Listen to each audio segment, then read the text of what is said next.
To start करना है और इसमें मेडिसिन 19 नवंबर मॉर्निंग जो है उसका पेपर है वो हम स्टार्ट कर रहे हैं। और जो है ना अब हमने चूँकि रैपिड रिवीजन करनी है तो इसके अंदर जो है ना हमारी चीज़ें ज़्यादातर जो होंगी वो जो है ना फास्ट पेस पे हम थोड़ा सा चलेंगे। सबसे पहले हमारा जो है ना मेडिसिन 19 का पेपर है नवंबर का। इसमें फ़र्स्ट एमसीक्यू है डाउन सिंड्रोम इज़। तो डाउन सिंड्रोम इज़ ट्राइसोमी 21। फिर उसके बाद सेकंड एमसीक्यू है under ADH maximum absorption of the water from. तो maximum absorption of the water कहाँ से हो रही होती है? Under the action of ADH. Either ADH है या नहीं है। हमारी डायरेक्ट और maximum absorption of the water जो होती है वो फ्रॉम द पीसीटी होती है। फिर इसके अलावा थर्ड एमसीक्यू है हमारा there is history of the fracture, patients knee flexors relaxed, examiner grasps tibial head with both hand, leg move anteriorly which ligament is damaged. तो अगर लेग इंटीरियरली मूव करती है और कौन सा लिगामेंट हमारे पास डैमेज्ड है उसके अंदर हमारा एंटीरियर क्रूशिएट लिगामेंट है जो कि मेंशन है यहाँ पे, वो इसका करेक्ट ऑप्शन है। उसके बाद है ट्रैक्टस सॉलिटैरस। ट्रैक्टस सॉलिटैरस कौन सा होता है? टेस्ट से इसको याद रखना है। टेस्ट के जो पाथवे के अंदर न्यूक्लियाई होते हैं वो हमारे पास आ रहे होते हैं। Tractus solitarius receives afferent from seventh nerve. फिर उसके बाद है patient with the loss of the touch sensation on the face while pain and temperature being intact, which nucleus lesion is involve. तो अगर जो है ना टेस्ट की टच की सेंसेशन जो है वो लॉस है, बाकी पेन एंड टेम्परेचर इंटैक्ट है, इसके अंदर कौन से न्यूक्लियस की लीजन होती है? प्राइमरी सेंसरी न्यूक्लियस जो होता है वो इन्वॉल्व होता है। A young man can come, he has difficulty in pharyngeal स्वेलविंग। ठीक है, स्वेलविंग के अंदर हमारी कौन सी नर्व्स, क्रेनियल नर्व्स इन्वॉल्व होती हैं? तो इनके अंदर 5, 7, 9, 10 जो होती हैं वो होती हैं जो कि इन्वॉल्व होती हैं। फिर सेवन्थ है 1 litre blood loss which physiological parameter will decreased. अच्छा, अगर इतना ज़्यादा मैसिव ब्लड लॉस है, 1 लीटर का ब्लड लॉस है, तो फिर उसके अंदर सबसे पहले हमारा कौन सा फिजोलॉजिकल पैरामीटर है जो कि डीरेंज्ड होता है? एक तो हमें ये पता चलता है कि हम जब फिज़िकली असेस करते हैं तो हमारे वाइटल्स के अंदर हमारी पल्स जो होती है वो बड़ी टैकीकार्डिक होती है, उससे हम इनिशियली असेस करते हैं। और हमारे पास जो है ना होता है हमारा स्ट्रोक वॉल्यूम जो होता है वो डिक्रीज्ड होता है। फिर उसके बाद होता है an acute decrease in the blood pressure, map drops from 100 to 60 elicits which of the following compensatory change। तो इसमें क्या होता है? Decrease firing rate of the carotid sinus जो होता है वो हमारे पास आता है।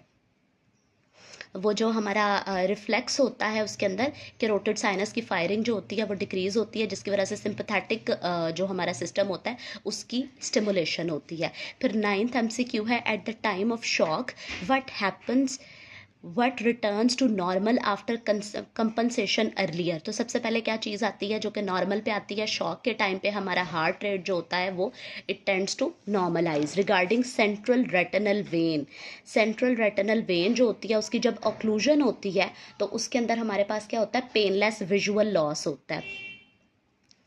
फिर उसके बाद है 11th MCQ which muscle fixes scapula to the medial border of the vertebral column. ये स्कैपुला का जो मीडियल बॉर्डर है उसके साथ जो वर्टिब्रल कॉलम है, जो फिक्सेशन है हमारे पास वो किसके थ्रू हो रही है? हमारे रोम्बॉइड्स होते हैं, अपर बैक के मसल्स होते हैं, वो जो है ना स्कैपुला को फिक्स कर रहे होते हैं to the medial border of the vertebral column.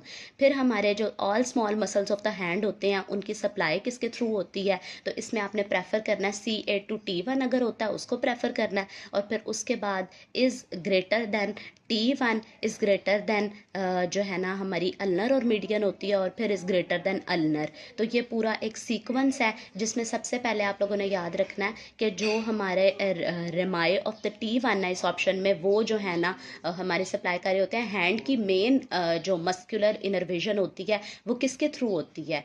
हमारी अल्नर नर्व जो होती है वो इसको सप्लाई कर रही होती है, जो कि musician nerve of the hand भी होती है। तो यहाँ पे नर्वस इनर्वेशन के बारे में पूछा हुआ है जिसके अंदर हमारे कौन से होते हैं? रेमाई ऑफ द T1 जो होते हैं वो इन्वॉल्व हो रहे होते हैं।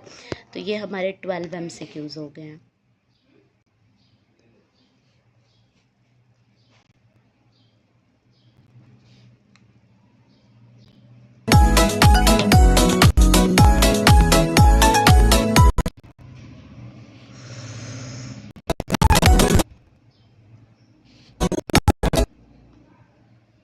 सॉरी जी, एक्सट्रीमली सॉरी, ये थोड़ा सा ऐड ओपन हो गया। मैं इसको PDF को ओपन करती हूँ, फिर हम करते हैं दोबारा connect.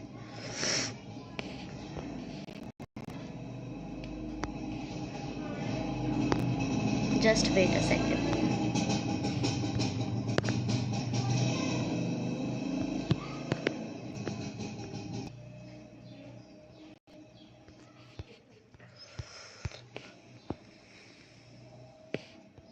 Just turning it on.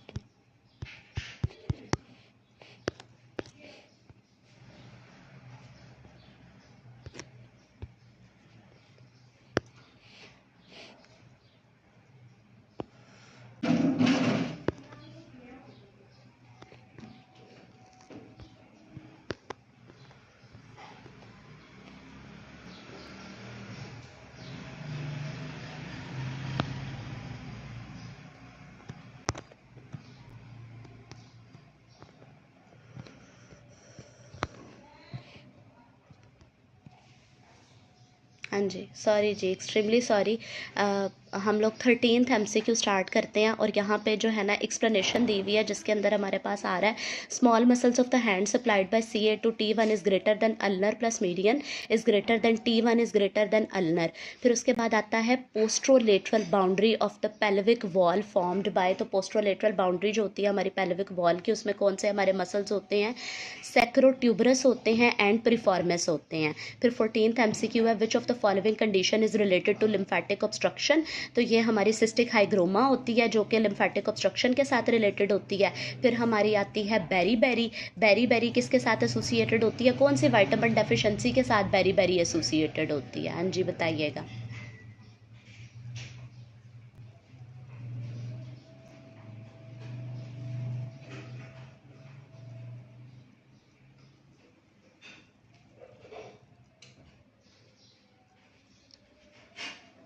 Excellent, good to go. Beriberi हमारी एसोसिएटेड होती है थायामिन की डेफिशिएंसी के साथ, और इसमें हमारे पास एक वर्निक कॉर्सकॉफ सिंड्रोम होता है जिसमें हमारी जो है ना कन्फ्यूजन ऑफ थैल्मोप्लेजिया और एटेक्सिया होता है, और एक ड्राई बेरी बेरी होती है जिसमें हमारी क्या होती है? पोलिन्यूराइटिस सिमेट्रिकल मसल वेस्टिंग होती है। फिर 16th MCQ है, फैक्टर नीडेड फॉर द को enzyme A which of the following. तो ये हमारे पास कौन सा होता है? पेंटोथेनिक एसिड होता है जो कि रिक्वायर्ड होता है। फिर इसके बाद 17th है, patient has aphasia and homonymous hemianopia. Thrombus involves which artery. तो जहाँ पे एफेजियाज आ रहे होते हैं वहाँ पे हमारी जो मिडल सेरेब्रल आर्टरी होती है वो इन्वॉल्व होती है एफेजियाज के साथ, और साथ में इन्होंने होमोनिमस हेमनोपिया बोला हुआ है। फिर patient has excruciating right leg pain, anterolateral right cordotomy was perform. तो जब एक्सक्रूशिएटिंग पेन होती है उसके अंदर हमारा जो लेटरल स्पाइनोथैलेमिक ट्रैक्ट होता है वो इन्वॉल्व होता है। फिर 19th MCQ है, patient with the apicanthal fold, mental retardation, protruded abdomen, what is the diagnosis of the chromosomal abnormality। तो हमें पता है जो हमारी ट्राइसोमी होती है, जो हमारा डाउन सिंड्रोम होता है, उसके अंदर ये एपिकैंथल फोल्ड होती है और डिस्मॉर्फिक फेशियल फीचर्स होते हैं। फिर 20th MCQ है, 20-year young boy presented with the fever, headache, vomiting, he is having neck stiffness and altered mental status with hallucination, which among the following is the brain eating. तो जो हमारा brain eating organism होता है वो कौन सा होता है? एक्सेलेंट, वो निग्लेरिया फॉलेरी होता है, नाइग्रा फॉल से याद रखना है, और ब्रेन ईटिंग पैरासाइट है ये। उसके बाद 21 है, person after swimming develop meningitis, amoeboid movements on histology. तो ये स्विमिंग के साथ रिलेटेड होता है, पोन्स वगैरह में, वाटर सोर्सेज में होता है, राइनोसाइनोसाइटिस कर रहा होता है, और ये हमारा निग्लेरिया फोलेरिया। फिर इसके बाद 21 है, induction of ovulation after pituitary craniopharyngioma resection, which drug will be effective for the induction of ovulation. तो ओव्यूलेशन के इंडक्शन के लिए हमारी कौन सी आ रही होती है drug? HCG followed by GnRH जो होती है वो आ रही होती है, जो ओव्यूलेशन इंडक्शन के अंदर रिस्पॉन्सिबल होती है। फिर 22nd हमारा MCQ है, patient came to dental clinic having mitral stenosis and is hypertensive, which prophylactic antibiotic should be given. तो कौन सा हमारा ऐसा माइक्रो ऑर्गेनिज्म होता है जो कि इन्फेक्टिव एंडोकार्डाइटिस कर रहा होता है उन लोगों के अंदर जिनके अंदर कोई डेंटल जो है ना वो हुई हुई होती है, डेंटल रिमूवल हुआ हुआ होता है। जब ओव्यूलेशन इंडक्शन होती है तो इन्होंने चूँकि क्रेनियोफ्रेंजियोमा वाली चीज़ यहाँ पर मेंशन की हुई है कि उसकी रिसेक्शन हुई हुई है, तो इसके अंदर जो मैकेनिज्म ऑफ एक्शन होता है क्लोमिफेन सिट्रेट का वो स्लाइटली वेरिएबल होता है। तो मुझे बताइएगा कि टूथ एक्सट्रैक्शन के बाद हमारा स्ट्रेप्टोकोकस विरिडन होता है, उसके लिए हम लोगों ने ये देनी होती है अमोक्सिसिलिन जो होती है ना हमारी ड्रग, ये हमने देनी होती है। फिर उसके बाद हमारे पास आ जाता है कि 50 year lady received a renal transplant from a cadaver, 1 month later renal failure signs symptoms were seen, she developed diarrhea and hemoglobinuria, some biopsy finding pointed to HLA1 association with cells are involved।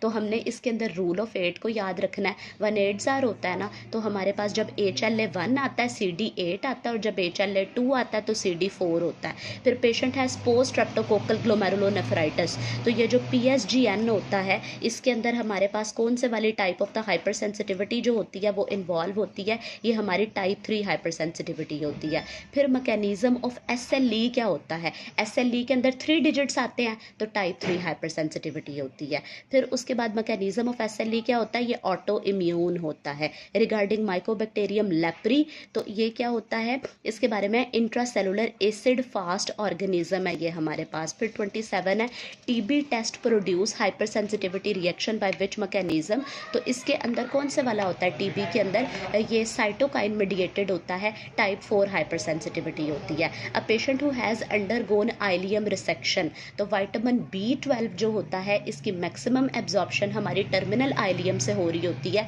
अगर ileum की resection हो जाती है तो vitamin B12 जो होता है इसके सप्लीमेंट्स हमें देने पड़ते हैं इंजेक्टेबल की फॉर्म में। फिर pseudo membranes colitis is caused by which organism, तो जो क्लॉस्ट्रीडियम डिफिसाइल होता है वो सूडो मेम्ब्रेनस कोलाइटिस कॉज करता है। तो उसके बाद 30 MCQ है, a patient present with the sore throat and membrane covering the throat upon removal of the membrane it bleeds. ठीक है, ऐसी कौन सी मेम्ब्रेन है जिसने सरफेस जो है ना उसकी फेरिंग्स को उसको कवर किया हुआ है, और जब हम उसको रिमूव करते हैं तो ब्लीडिंग भी स्टार्ट हो जाती है। ये कोरोनी बैक्टीरियम डिफ्थेराई होता है जो डिफ्थेरिया कॉज करता है। फिर frequency of impulse from the utricle, ठीक है, इसमें क्या आ रहा होता है, opposite from the opposite year. ठीक है, ऑपोजिट ईयर से आ रही होती है। ये यूट्रिकल्स कौन से होते हैं, बैलेंस सेंसिंग ऑर्गन्स होते हैं, जो कि हॉरिजॉन्टल एक्सेलरेशन जो होती है उसके रिस्पॉन्स में ये बैलेंस को मेंटेन कर रहे होते हैं। जैसे बस के अंदर मूवमेंट होती है तो बस में BUS में जो U है उसको कैपिटल आपने लिख लेना है, और ये याद रखना है जब हमारी हॉरिजॉन्टल एक्सेलरेशन होगी तो फिर जो है ना हमारा ये यूट्रिकल इन्वॉल्व होता है, और वो इम्पल्सिस कहाँ से कैरी करता है, वो हमारी ऑपोजिट ईयर से लेके जा रहा होता है। फिर उसके बाद 32 MCQ है, patient was non case of the rheumatoid arthritis but now she develops dry eye dry mouth. तो रूमेटाइड आर्थराइटिस के साथ कौन सा ऑटो इम्यून डिसऑर्डर है जिसकी बहुत फ्रीक्वेंट एसोसिएशन होती है और जिसके अंदर ड्राई आइज और ड्राई माउथ होता है। तो ये जो ड्राइनेस सारी की सारी होती है ये शॉगरन में होती है जो कि रूमेटाइड के साथ एसोसिएटेड होता है। It's a option E।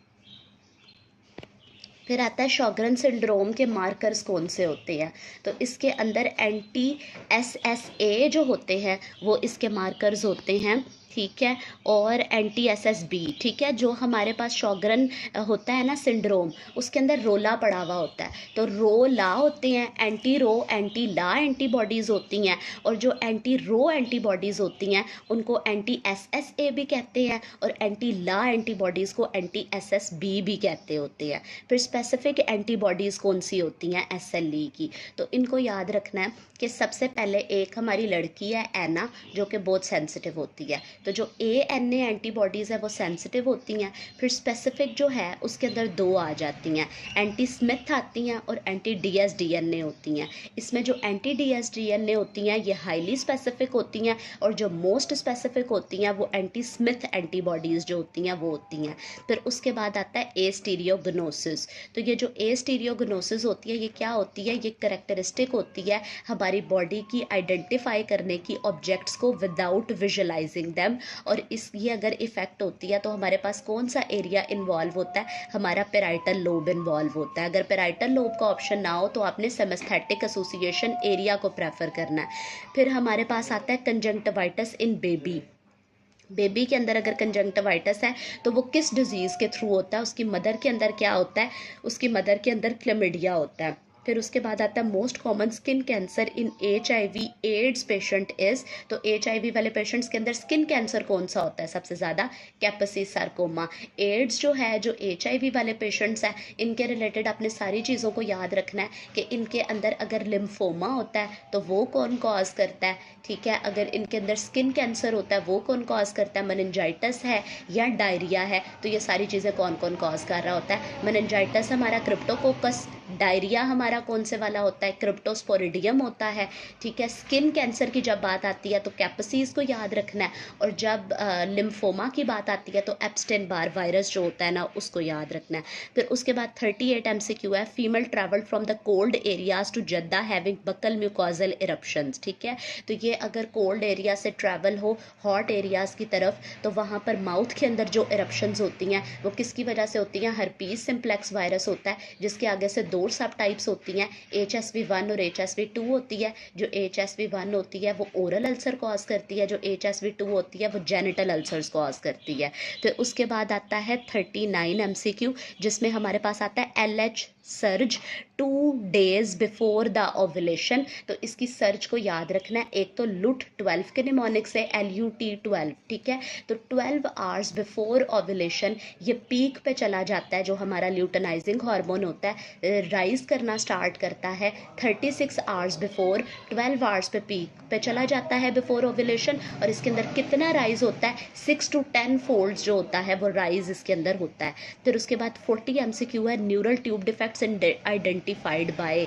तो ये किससे होते हैं, AFP के थ्रू होते हैं। अल्फा फीटोप्रोटीन्स जो होती हैं वो इंडिकेट करती हैं। फिर strongest stimulus for gastrin release क्या होता है, ये जो हमारे प्रोटीन्स होते हैं, अमाइनो एसिड्स होते हैं, ये स्ट्रॉन्गेस्ट स्टिमुलस होते हैं, ये रिलीज करवाते हैं गैस्ट्रिन का, जिसने फर्दर हमारी जो है ना गैस्ट्रिक एसिड सिक्रीशंस करवानी होती हैं, और उन्होंने फर्दर एक्टिवेशन करवानी होती है पेप्सिनोजन की पेप्सिन के अंदर।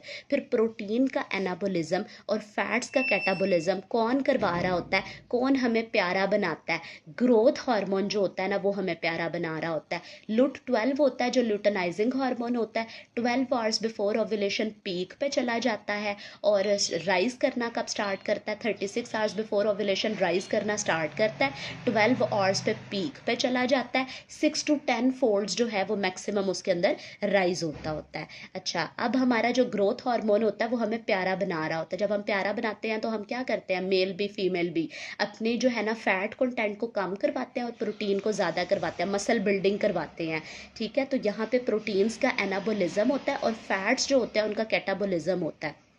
तो फैट्स की ब्रेकडाउन होती है और प्रोटीन जो होते हैं उनकी सिंथेसिस जो होती है वो प्रमोट होती है। फिर उसके बाद फैट्स की डाइजेशन के अंदर कौन कौन सी चीज़ें इन्वॉल्व होती हैं, इमल्सिफिकेशन होती है, बाइल सॉल्ट्स होते हैं, बाइकार्ब होते हैं और लाइपेज होते हैं। फिर 44 MCQ है, what happens in the oesophageal sphincter when the peristaltic waves come. तो वो क्या करती हैं, रिलैक्स होती हैं अहेड ऑफ द वेव। जहाँ पे वेव ने जाना होता है उससे पहले रिलैक्सेशन होती है, फिर वेव आती है वो उसको कॉन्ट्रैक्ट करवा देती है। तो ये हमारी पेरिस्टाल्टिक वेव्स होती हैं जिसके अंदर रिलैक्सेशन होती है, अहेड ऑफ द वेव हमारे पास होती है।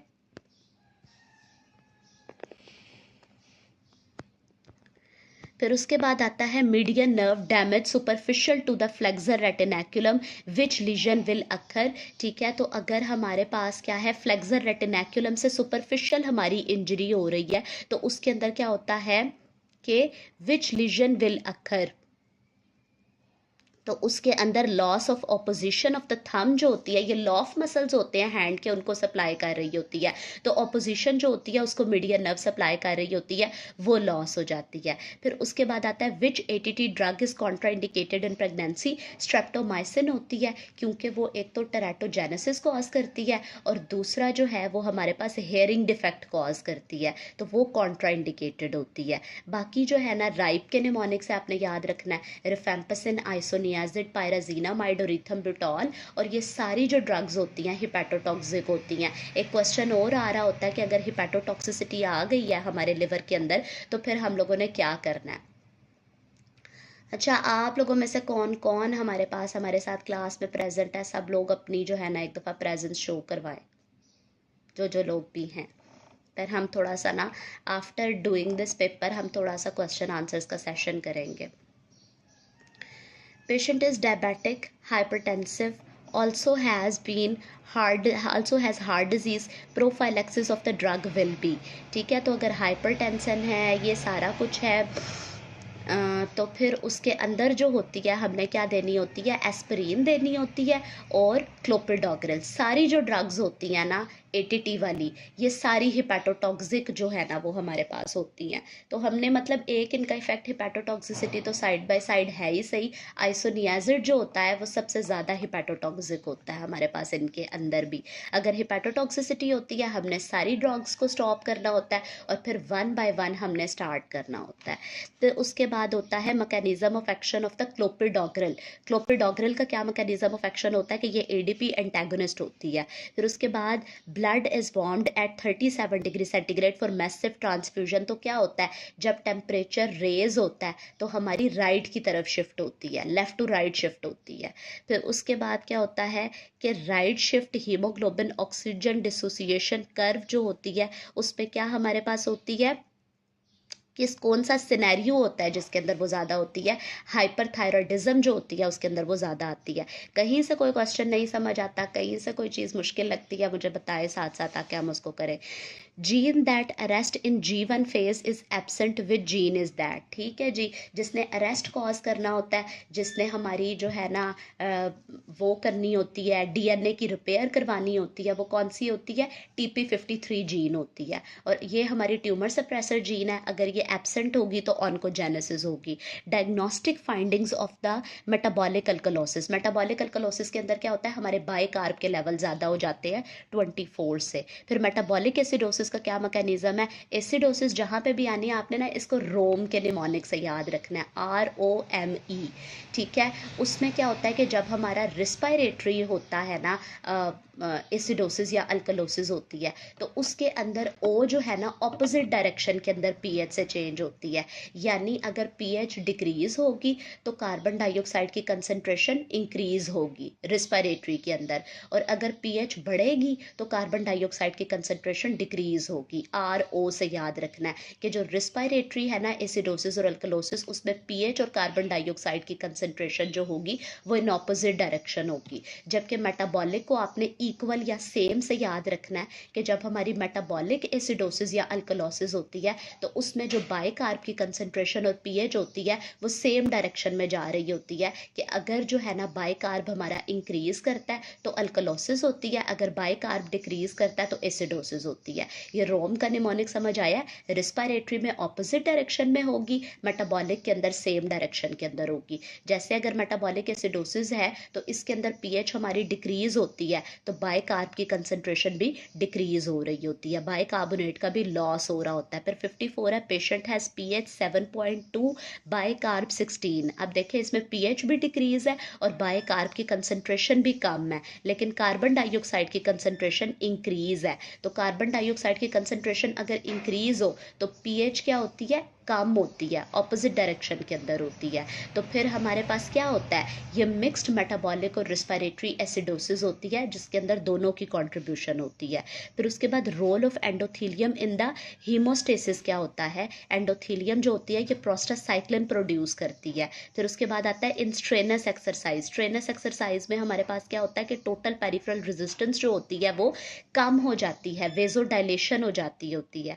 फिर उसके बाद आता है विच part of the intestine thick loop. अब ये अक्सर आ रहा होता है, सर्जरी के रेलेवेंट बहुत इंपॉर्टेंट है, डिफरेंट पार्ट्स को इन्होंने दिया हुआ होता है। जैसा कि रेक्टम का बताया हुआ होता है कि उसके अंदर कंप्लीट मस्कुलर कोट होता है, और ये जो हमारा होता है ना जजनम, इसके हवाले से बताया होता है कि इसके अंदर थिक मेजेंट्री होती है, और जो है ना हमारे थिक लूप होते हैं, मेजेंट्री कम होती है, वाजा रेक्टा जो होते हैं वो लॉन्ग होते हैं। तो ये सारे फीचर्स किसको शो कर रहे होते हैं, जजनम को, जो कि हमारा स्मॉल इंटेस्टाइन का पार्ट होता है।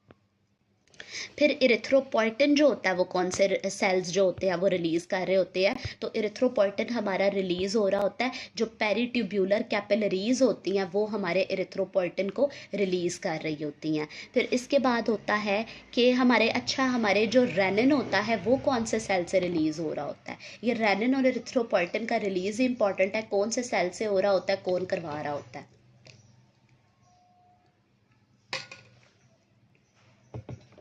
हाँ जी, रेनिन कहाँ से रिलीज़ हो रहा होता है, सब लोग बताएं। लूप डायोरेटिक्स यूज्ड इन, तो हमारे पास जो पल्मोनरी एडीमा वाली कंडीशन होती है वहाँ पे हमारे पास जो है ना हमारे लूप डायोरेटिक्स आ रहे होते हैं। फिर is in relaxation phase of the skeletal muscle what happens, तो रिलैक्सेशन फेज के अंदर क्या होता है कि calcium back to smooth endoplasmic reticulum जो है वो मूव कर जाता है। जब कॉन्ट्रैक्शन होनी होती है तो कैल्शियम का रिलीज होता है, और जब कैल्शियम का जो है ना होता है बैक इनटू द सेल, तो उसमें क्या होता है, उसमें हमारी रिलैक्सेशन के अंदर होता है calcium sending back to the smooth endoplasmic reticulum. फिर अब pregnant lady with deranged LFTs what hepatitis could it be, तो चाहे प्रेग्नेंट है चाहे नॉन प्रेग्नेंट है, मोस्ट कॉमन कॉज हमारा हेपेटाइटिस का हेपेटाइटिस ए होता है। फिर patient of 56 years is the chronic carrier of the hepatitis B from 10 years, he has now developed the fever and the jaundice, delta antigen is the positive, what does this indicate, तो ये जो delta antigen होते हैं किस चीज़ को indicate करते हैं, जो हमारा सुपर इन्फेक्शन होता है with the severity of the disease उसको इंडिकेट कर रहे होते हैं। हाँ जी, रेनिन जो होता है वो हमारे जेजी सेल से रिलीज हो रहा होता है, जक्साग्लोमेरुलर सेल से। फिर उसके बाद क्या होता है, hepatitis B surface antigen and core antigen positive, core antibodies IgM positive, तो सीमा के निमोनिक से इसको याद रखना है SEMA, कि जब हमारे हेपेटाइटिस बी सरफेस एंटीजन भी पॉजिटिव होते हैं, हमारी हेपेटाइटिस बी ई एंटीजन भी पॉजिटिव होते हैं, IgM एंटीबॉडीज पॉजिटिव होती है, M से SEM, तो वो हमारा क्या होता है, एक्यूट इन्फेक्शन होता है। फिर उसके बाद आता है 64, to treat acetaminophen poisoning which antidote is use, तो एसिटामाइनोफिन के लिए कौन सा एंटीडॉट होता है, N-एसिटाइलसिस्टीन होता है। तो इसके बाद 65 है, woman took too many tablets of the acetaminophen what will happen to her liver after 3 days, तो इसमें सिवियर नेक्रोसिस हो जाती होती है। यही हमारी एसिटामाइनोफिन जो पैरासिटामोल होती है, इसकी ओवरडोज की वजह से क्या होता है, हिपैटिक इनकैफ होता है ग्रेड 4, तो हमारी सिवियर नेक्रोसिस हो जाती होती है। फिर 66 है, ACE inhibitor given to patient what will happen, तो इसकी वजह से क्या होगा कि हमारा एंजियोटेंसिन 2 जो है रास मैकेनिज्म के थ्रू उसकी इनहिबिशन होगी, और ब्रेडिकाइनिन जो होगा वो इंक्रीज होगा कैलिक्रीन की वजह से, ठीक है, ब्रेडिकाइनिन इंक्रीज करेगा एंड डिक्रीज्ड एंजियोटेंसिन 2। फिर patient having temperature of 99 degree Fahrenheit, cold clammy skin, sweating profusely and working on a hot day brought to the hospital in a semiconscious state is most likely, तो इसके अंदर कौन सी condition है, जब उसकी sweating भी हो रही है और वो हॉट इन्वायरमेंट में भी काम कर रहा था, वो सेमी कॉन्शियस स्टेट के अंदर आया है, तो उसके अंदर हीट एग्जॉशन होती है हमारे पास।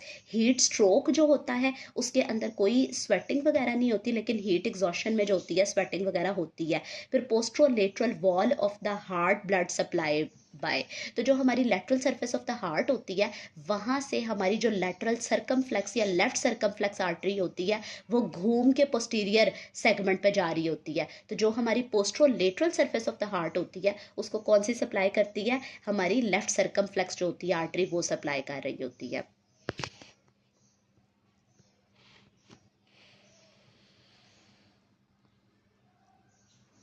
फिर हमारा कंप्लीट मोल आ रहा होता है, तो दो तरह के मोल्स होते हैं, कंप्लीट मोल्स होते हैं और उसके अलावा पार्शियल मोल्स होते हैं। तो कंप्लीट मोल जो होता है इसके अंदर हमारा जो क्या होता है, जो भी ये क्या होते हैं बेसिकली कोरियोकार्सिनोमा की टाइप्स होते हैं, इनके अंदर HCG जो ह्यूमन कोरियोनिक गोनाडोट्रोफिन होता है वो रेज्ड होता है। फिर 70 है, patient presents with the pain in the lumbar region stone at the pelvi ureteric junction, जो PUJ जंक्शन होता है वहाँ पे ये जो हमारा स्टोन होता है, pain arising from with segment, तो इसके अंदर किडनीज हमारी 2 होती हैं और लंबर रीजन के अंदर होती हैं, इस वजह से T12 टू L2 जो है ना ये आपने लंबर रीजन के अंदर याद रखना है। फिर motor apraxia due to lesion in, तो ये प्री फ्रंटल कॉर्टेक्स के अंदर लीजन होती है जिसकी वजह से मोटर एप्रेक्सिया होता है कि हम लोग अपनी जो मूवमेंट्स होती हैं उनको अंडरस्टैंड नहीं कर सकते, उनकी प्लानिंग वगैरह हमारे पास नहीं होती है। Which of the following translocation seen in CML, तो ये जो क्रोनिक माइलॉइड ल्यूकीमिया होता है इसको 22 सितंबर से याद रखना है 9 922 की ट्रांसलोकेशन होती है। 9 मंथ होता है ना सितंबर हमारे साल का, और इसके अंदर कौन सी होता है 922। और बर्किट्स लिम्फोमा में कौन सी ट्रांसलोकेशन होती है? बर्किट लिम्फोमा को बरकत वाले दिन से याद रखना है, उसके अंदर 14 अगस्त वाली होती है, तो 8/14 से उसको याद रखना है। ठीक है, 8/14 ट्रांसलोकेशन होती है बर्किट लिम्फोमा के अंदर, और CML के अंदर जो होती है वो हमारी 922 होती है। फिलाडेल्फिया क्रोमोसोम होता है, 22 सितंबर से इसको याद रखना है। फिर उसके बाद हमारे पास होती है MHC1 different in the thymus.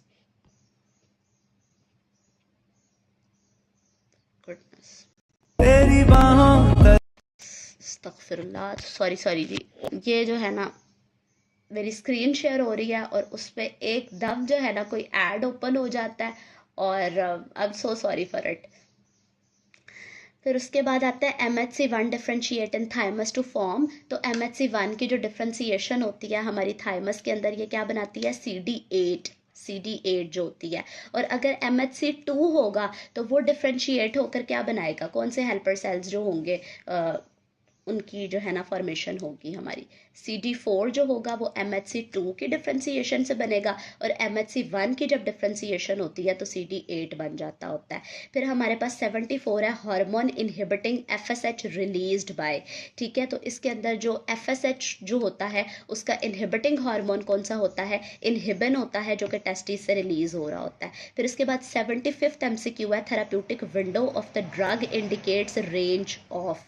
तो ये ड्रग रेंज को इंडिकेट करती है, DP is the window range जो है उससे याद रखना है। फिर उसके बाद है patient has internal jugular lymph node biopsy in the neck region, after that he develop the numbness of the year lobule, which of the following nerve got injured. तो अगर हमारी numbness of the year lobule होती है, इसके अंदर हमारी कौन सी nerve जो होती है वो इंजर होती है, ग्रेटर ऑरिकुलर नर्व जो होती है, ये नमनेस ऑफ द ईयर के अंदर इन्वॉल्व होती है।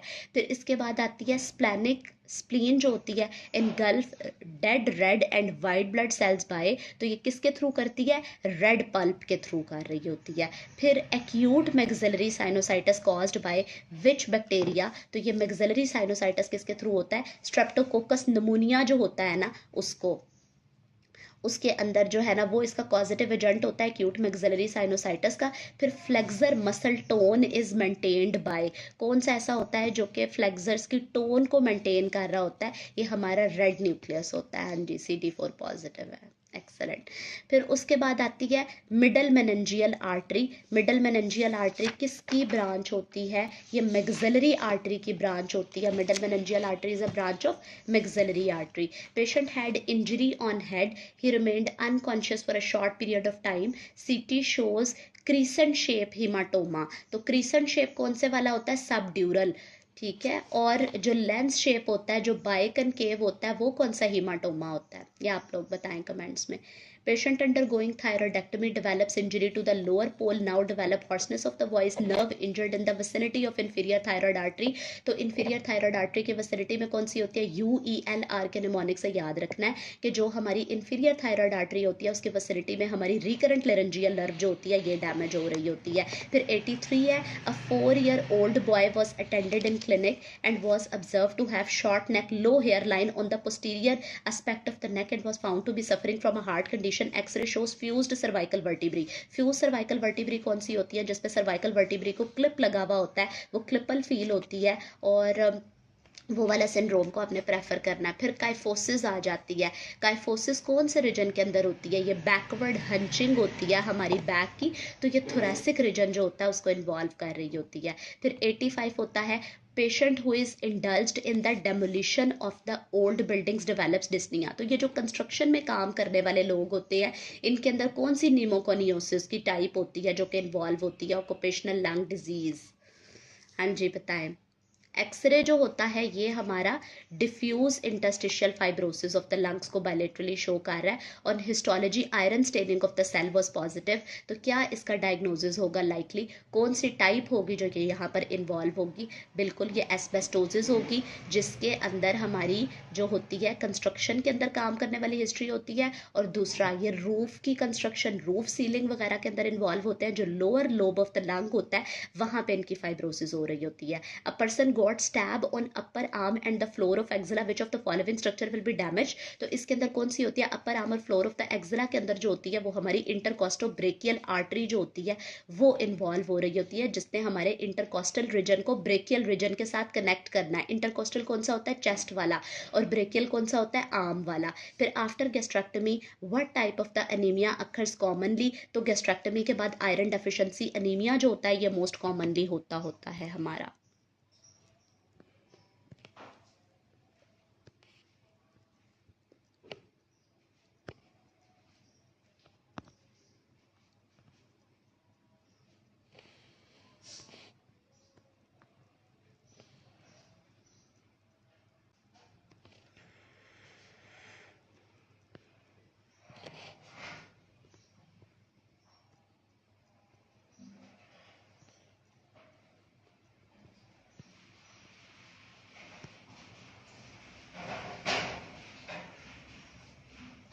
यहाँ तक सब क्लियर है, कोई चीज़ किसी को समझ नहीं आ रही हो, या हमारी स्पीड कैसी है, क्या चीज़ है, आप लोग कुछ बताना चाहते हैं?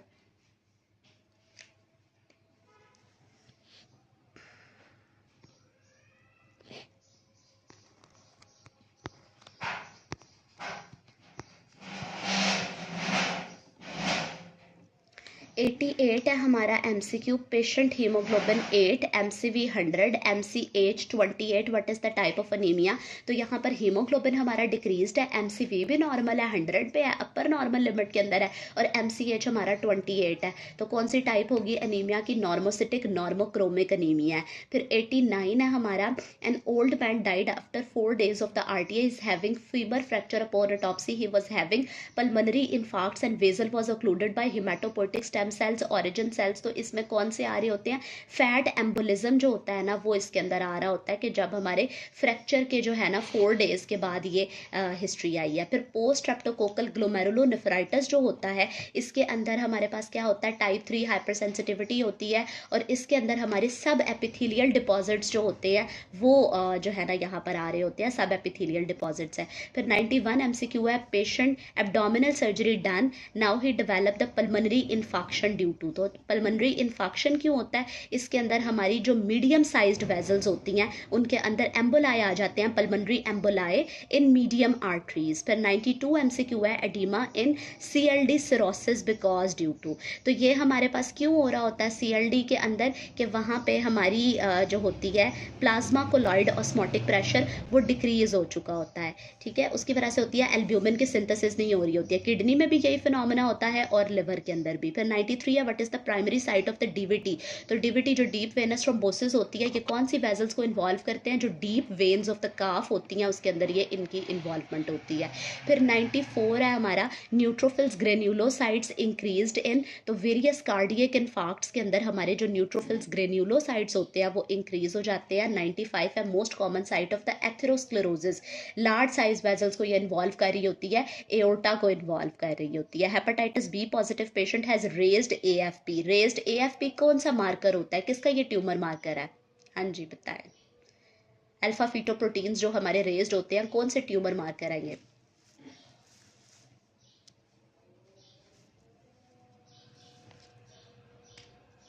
एक्सेलेंट, सब लोग जो है ना वो अपने कमेंट के अंदर टाइप करें। तो ये हमारा हिपैटोसेलुलर कार्सिनोमा का मार्कर है, जिसके अंदर हमारा AFP जो होता है ना, अल्फा फीटोप्रोटीन, वो रेज्ड होता है। फिर 97 and 25 year old patient presents with the complaints of dizziness, SOB and blue discolouration of extremities of the 2 days। तो ये जो ब्लू डिस्कलरेशन है ये किस चीज़ को इंडिकेट कर रहा होता है, साइनोसिस को। और उसके अलावा क्या है, cyanosis of the lip and extremities noted, which examination should be done. तो इसके अंदर साइनोसिस वगैरह डेवलप हो रही है, डिजीनेस है, SOB है, हमने क्या करवाना है, स्पेक्ट्रोस्कोपिक एग्जामिनेशन करवानी है HB की।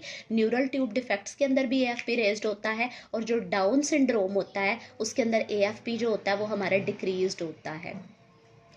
उसके अलावा भी AFP जो है ना ये मार्कर होता है वेरियस टेस्टिकुलर कैंसर्स वगैरह का, लेकिन मोर मार्कली हिपैटोसेलुलर के अंदर आ रहा होता है। फिर 98 है 32-year-old carpenter fell from roof, the lateral longitudinal arc of his foot was flattened from fracture and displacement of the key stone for the arc, which of the following bone is damaged. ठीक है, तो इसके अंदर हमारी जो cuboid bone होती है वो डैमेज्ड होती है। फिर main support of the medial longitudinal arc कौन सी होती है, टेलस। और अगर लेटरल लॉन्गिट्यूडनल आर्क का उन्होंने पूछा हुआ है कि इस तरह से कोई फ्रैक्चर वगैरह हुआ है, तो लेटरल के अंदर क्यूबॉइड जो होगी वो सबसे कॉमनली इन्वॉल्व होगी जिसका फ्रैक्चर हो जाता होता है, और ये main support of the lateral longitudinal arch होती है।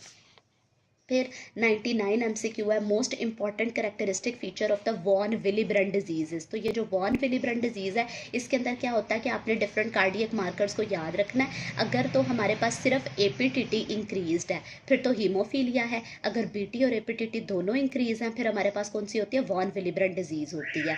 फिर 100 है, boy fell from flight, stairs got skull fracture and went unconscious, blood was in the nape of the neck. अगर posterior compartment of the skull जो है इसके अंदर blood की एक्यूमुलेशन है, नेप ऑफ द नेक के अंदर अगर ब्लड डिपोजिशन हुआ है तो इसका मतलब है पोस्टीरियर क्रेनियल फोसा का फ्रैक्चर है। एंटीरियर में क्या होता है, नोज ब्लीड होती है, या फिर आईज के अराउंड जो है ना ब्लड की एक्यूमुलेशन हुई भी होती है, रेकून आईज होते हैं। जो मिडल क्रेनियल फोसा होता है उसके अंदर क्या होता है, ब्लीडिंग फ्रॉम द ईयर और bruise over the ear battle sign होता है। और जो पोस्टीरियर क्रेनियल फोसा होता है वहां पे blood in the nape of the नेक होता है। In the presence of ADH maximum urine osmolarity कितनी होगी, तो ये 1200 होगी। इसमें हम लोग पढ़ते होते हैं syndrome of inappropriate ADH secretion, जिसमें हम कहते हैं कि हमारे पास क्या होता है syndrome of inappropriate ADH secretion में, ऐसा ADH में कि जो हमारा यूरिन होता है वो हाइपर ऑस्मोलर जो है ना सुपर सैचुरेटेड कंसंट्रेटेड यूरिन जो होता है ना वो हमारे पास हो रहा होता है इसके अंदर।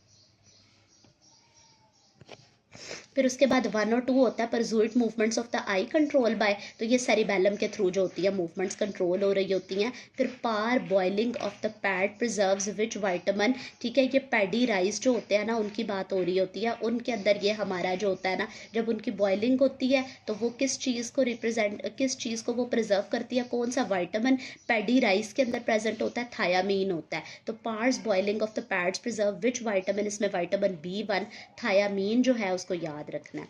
The site of the murmur for aortic regurge, ठीक है, APTM के निमोनिक से याद रखना है 2245, ठीक है। जो हमारे एओर्टिक और पल्मोनरी मर्मर्स होते हैं ये हमारी सेकंड इंटरकोस्टल स्पेस के अंदर होते हैं, ट्राइकस्पिड का 4th में होता है और माइट्रल का 5th इंटरकोस्टल स्पेस में होता है।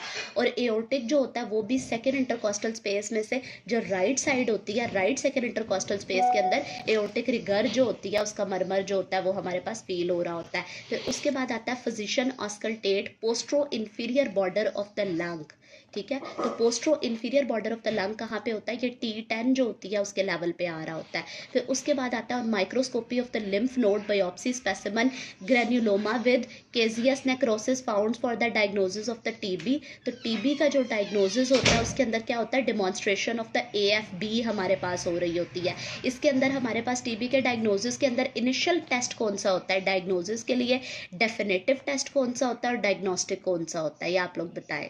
फिर हम लोग क्लियर करते हैं, इसको डिस्कस करते हैं। कमेंट्स में टाइप करें इनिशियल टेस्ट कौन सा होता है TB के डायग्नोसिस के लिए, डेफिनेटिव टेस्ट कौन सा होता है और डायग्नोस्टिक टेस्ट कौन सा होता है। फिर 107 है हमारे पास cancer most prevalent in the males of Karachi. तो कराची वाले जो लोग होते हैं पान खाते हैं, गुटखा खाते हैं, उनके अंदर ओरल कैंसर जो होते हैं वो मोर प्रेवलेंट होते हैं।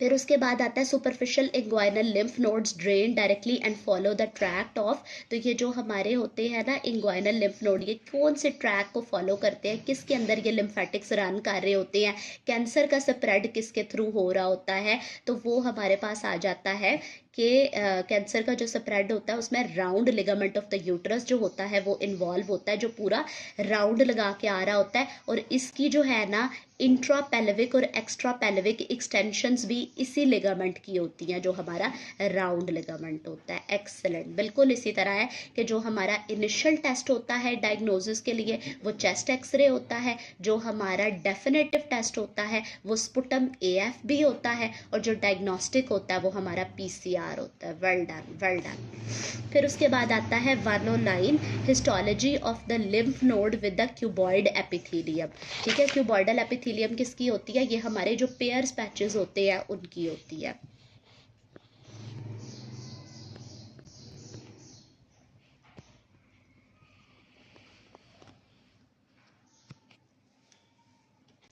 फिर उसके बाद आता है एकैलेजिया। जो हमारा एकैलेजिया होता है ना, उसके अंदर न्यूरोमस्कुलर इनकोऑर्डिनेशन का डिफेक्ट होता है और उसके अंदर हमारा ना पर्टिकुलरली डिस्फेजिया टू लिक्विड्स होता है।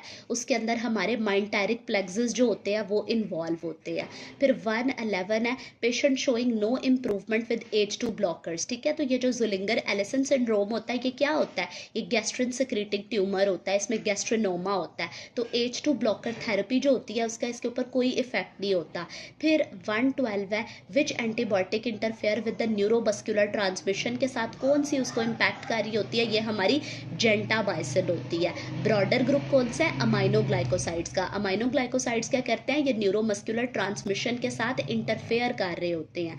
फिर 113 है, respiratory rate in the pregnancy increases due to which hormone? तो ये प्रोजेस्टेरॉन की वजह से रिस्पिरेटरी रेट इंक्रीज कर जाता है। फिर उसके बाद है ectodermal dysplasia, characteristic of the structures that will be affected. तो इसके अंदर कौन सी होती है? एक्टोडर्मल डिस्प्लेजिया के अंदर स्ट्रैटिफाइड कैरेटनाइज्ड स्क्वामस एपिथेलियम होती है, जो कि स्किन की एपिथेलियम होती है, क्योंकि इसके अंदर कौन कौन से स्ट्रक्चर्स इन्वॉल्व होते हैं? स्किन, हेयर, नेल्स और एक्टोडर्मल अपेंडेजेस इन्वॉल्व होते हैं। तो वही वाली एपिथेलियम इन्वॉल्व होती है, स्ट्रैटिफाइड कैरेटनाइज्ड स्क्वामस एपिथेलियम। अच्छा, ये स्ट्रैटिफाइड का और कैरेटनाइज्ड का क्या पर्पस होता है? स्ट्रैटिफाइड प्रोटेक्शन प्रोवाइड करती है और जो कैरेटनाइज्ड होती है उसमें कैरेटिन होती है जिसकी शेडिंग होती रहती है। तो जो हमारा स्किन होता है ये हमारा क्या होता है? ये प्राइमरी बैरियर होता है हमारा प्रोटेक्शन के लिए। तो इसके अंदर ये वाली कैरेक्टरिस्टिक्स होती है, specifically outer most layer of the skin के अंदर।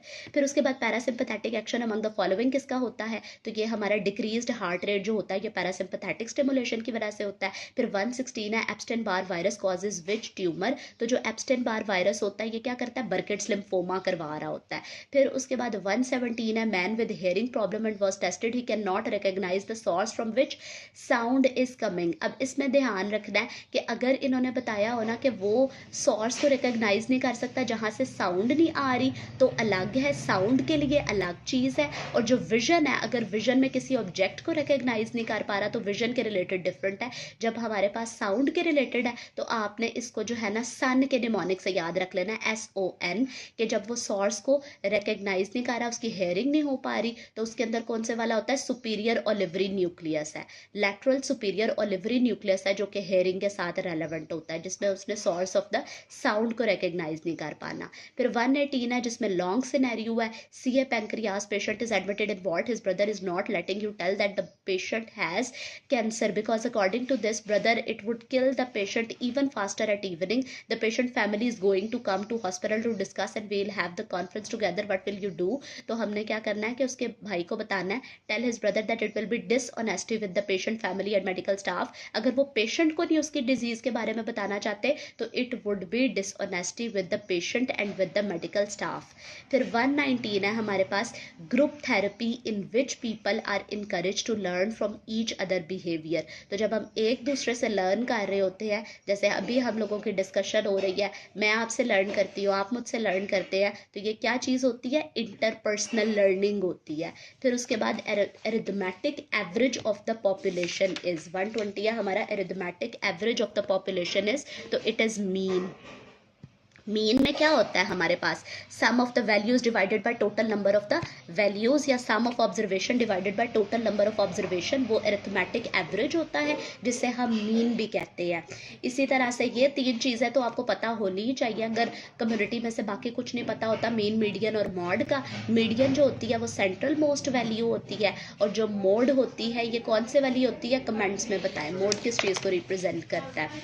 फिर 121 है, there were 2 drug groups, they were classified as group A and B, but doctor knew name of the drug. Such study is called single blinded study है। ठीक है, दोनों में से एक बंदे को पता है कि क्या है, तो सिंगल ब्लाइंडेड में क्या होता है? डॉक्टर को पता होता है लेकिन जो पेशेंट होता है उसको नहीं पता होता ड्रग के बारे में। सिंगल ब्लाइंडेड स्टडी है। फिर उसके बाद जो है ना इंटरस्टिशियल फ्लूइड आ जाता है।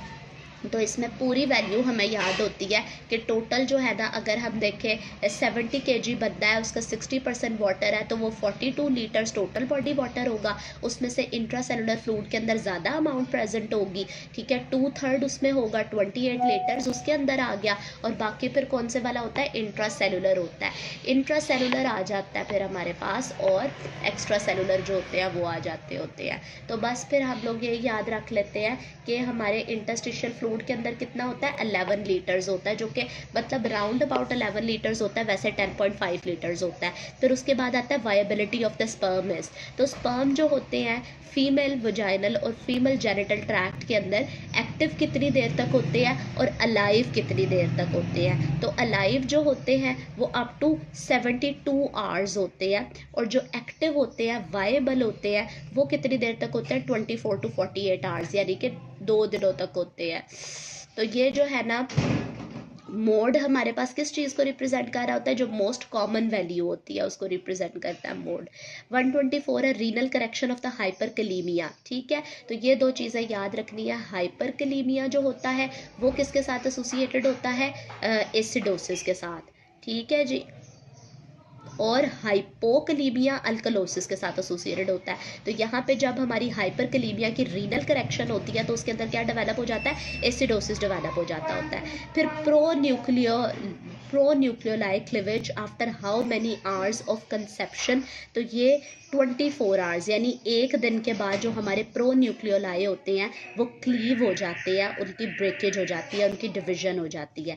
What does PR interval shows, PR interval show किस चीज़ को शो कर रहा होता है, SA node conduction to ventricles, यानी इम्पल्स हमारी एसए नोड में जनरेट हुई, एवी नोड से ट्रांसमिशन हुई, वेंट्रिकल्स तक पहुंच गई। फिर उसके बाद 127 आता है, patient has femur fracture with the soft tissue injuries, shock occurs due to, तो ये इनसफिशिएंट ब्लड वॉल्यूम की वजह से होता है। फिर normal ECG with the long PR interval कौन सी होती है, फर्स्ट डिग्री हार्ट ब्लॉक के अंदर होता है, जो हमारा पीआर इंटरवल प्रोलॉन्ग होता है सिर्फ मोबिड्स टाइप 1 के अंदर। फिर 129 है, a 65-year-old man having fatigue, pallor and weight loss, a golden yellow pigment seen in the liver which turns blue, तो लिवर के अंदर अगर हमारा येलो गोल्डन पिगमेंट आता है जो कि ब्लू के अंदर कन्वर्ट हो जाता है, तो वो कौन से वाला होता है। हाँ जी, कौन सा पॉइंट रिपीट करना है मैंने, मुझे बताइएगा। अगर येलो पिगमेंट ब्लू में कन्वर्ट हो जाता है तो फिर हमारे पास कौन से वाला वो होता है, लाइपोफस्किन, लिवर के अंदर, इसको याद रखना है, ऑटोफेगी की वजह से ये प्रोड्यूस हो रहा होता है। फिर उसके बाद 130 MCQ है, patient with MI died even after aggressive management, ठीक है। तो जो अगर किसी को MI हुआ हुआ होता है या कोई कार्डियक कंडीशन हुई हुई होती है, उसके बाद जो उसके अंदर शॉक डेवलप होता है वो कौन से वाला होता है, कार्डियोजेनिक शॉक। और जो डिफरेंट कार्डियक पेशेंट्स होते हैं उनके अंदर जो अडीमा डेवलप होता है उसके अंदर कौन सी हमारी स्टार्लिंग फोर्स होती है जो कि इम्बैलेंस होती है। हाँ जी, बताइएगा कौन सा प्रेशर होता है जो कि डिरेंज्ड होता है। और मैक्सिमम लोग पार्टिसिपेशन शो करें, क्योंकि मुझे आप लोग की प्रेजेंस का, आप लोग के कमेंट से ही अंदाज़ा होना है, ठीक है।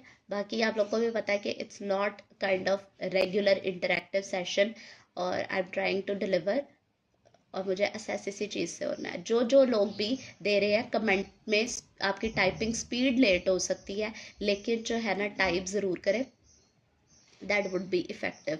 आप लोग की अपनी लर्निंग के लिए ये चीज़ इफेक्टिव है।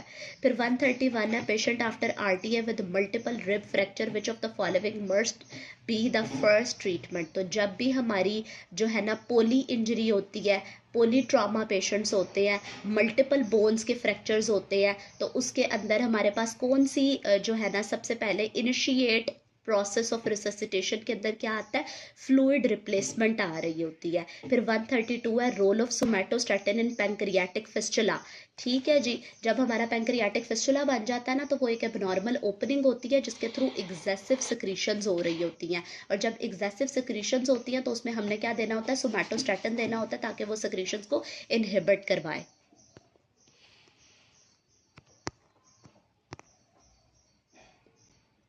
तो सोमैटोस्टैटिन्स क्या करता है, ये पैंक्रियाटिक सेक्रेशंस को इनहिबिट करवा रहा होता है। फिर 133 है relay and integration of all senses in. तो हमारा सेंसरी रिले सेंटर कौन से वाला होता है, थैलेमस होता है, जिसके अंदर एक्सेप्ट फॉर ऑल्फैक्शन सारी सेंसेशंस जो होती हैं हमारी वो रिले कर रही होती है। बिल्कुल हार्ट की कोई भी कंडीशन है तो हाइड्रोस्टैटिक प्रेशर को आप लोगों ने देख लेना है। Excellent.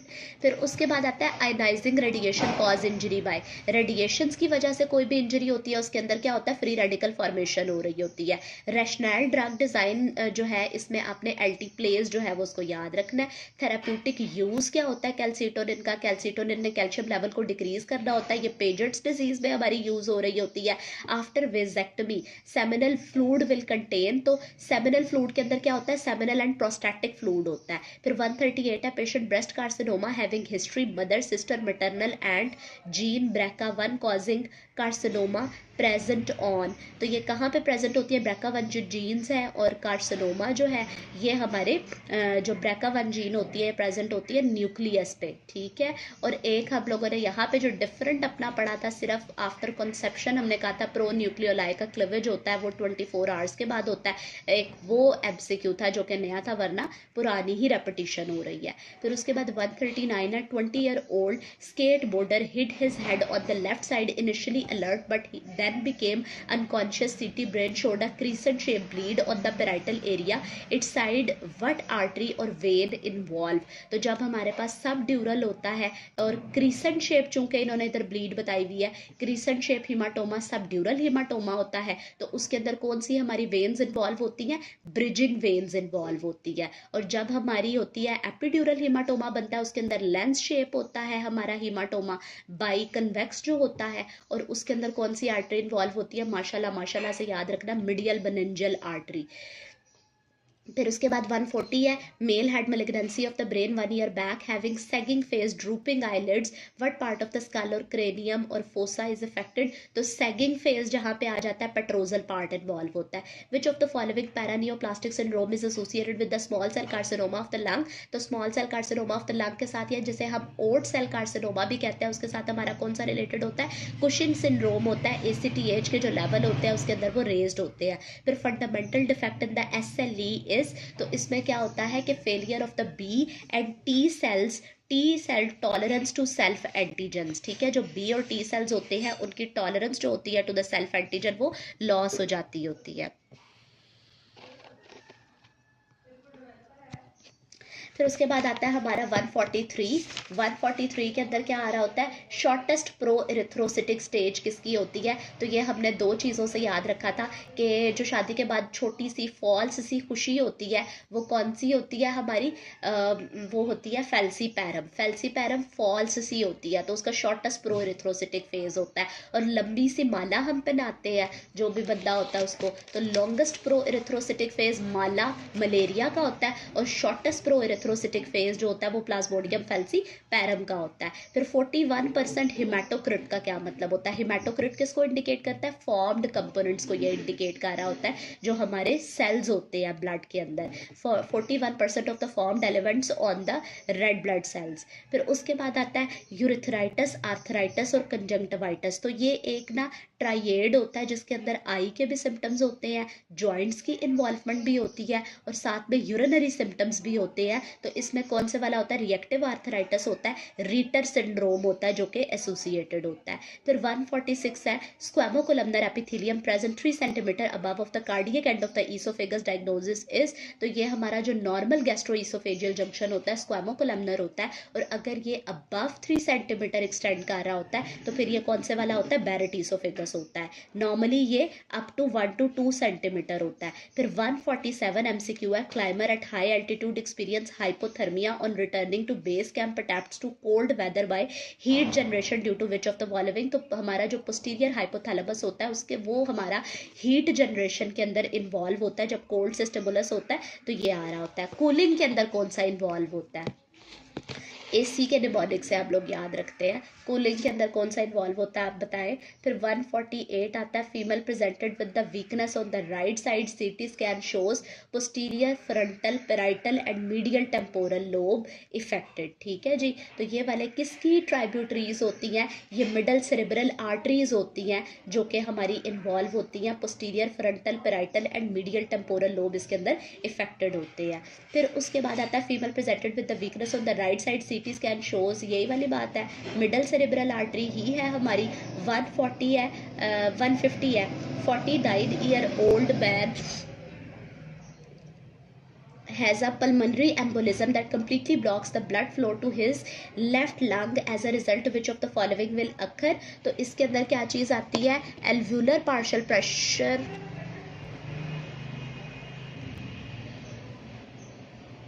alveolar partial pressure of oxygen in the left lung will be approximately equals to the partial pressure of oxygen in inspired air। फिर हमारे आते हैं न्यूरल ट्यूब डिफेक्ट्स। तो ये जो न्यूरल ट्यूब डिफेक्ट्स होते हैं किसकी डेफिशिएंसी की वजह से होते हैं, ये हमारे फोलेट की डेफिशिएंसी की वजह से हो रहे होते हैं। ठीक है जी, बिल्कुल। एंटीरियर हाइपोथैलेमस जो होता है वो AC होता है, वो हमारी कूलिंग करवा रहा होता है। और लैटरल और मीडियल के क्या फंक्शन होते हैं उनको याद रखना है। Lateral makes you lean and medial makes you massive. तो अगर लैटरल हाइपोथैलेमस जो होता है उसकी लीजन होती है तो उसकी वजह से जो है ना हमारी एपेटाइट सप्रेस हो जाती है। मीडियल की लीजन होती है तो एपेटाइट स्टिमुलेट हो जाती है, जिसकी वजह से मीडियल मेक्स यू मैसिव। 152 है, patient came with the left hypochondrium, pain on palpation, splenomegaly was found, how will you confirm the hypersplenism. तो हाइपरस्प्लेनिज्म में क्या होता है, हम लोगों ने बोन मैरो एस्पिरेशन करवा के कंफर्म करवाना होता है कि क्या उसका कॉज है, कोई माइलोप्रोलिफरेटिव डिसऑर्डर तो नहीं है। फिर direct inguinal hernia is located. तो इसमें क्या होता है, डायरेक्ट और इनडायरेक्ट के दरमियान में एक हमारी बॉर्डर लाइन होती है, एक लैंडमार्क होता है हमारी, कौन सी, इंफीरियर एपिगैस्ट्रिक आर्टरी होती है। उसके लैटरली इनडायरेक्ट इंग्वाइनल हर्निया होता है, उसके मीडियली डायरेक्ट इंग्वाइनल हर्निया होता है। फिर 155 है, patient is unable to tolerate cold, which test to be done to know hypothyroidism. तो हमने TSH और फ्री T4 के लेवल करवाने होते हैं। जहाँ पे भी कोल्ड इंटॉलरेंस, हीट इंटॉलरेंस की बात आती है तो हमारे पास एक जो होता है ना डिफरेंशियल्स के अंदर वो बन जाता होता है कि ये हमारा कोई हाइपर वगैरह है।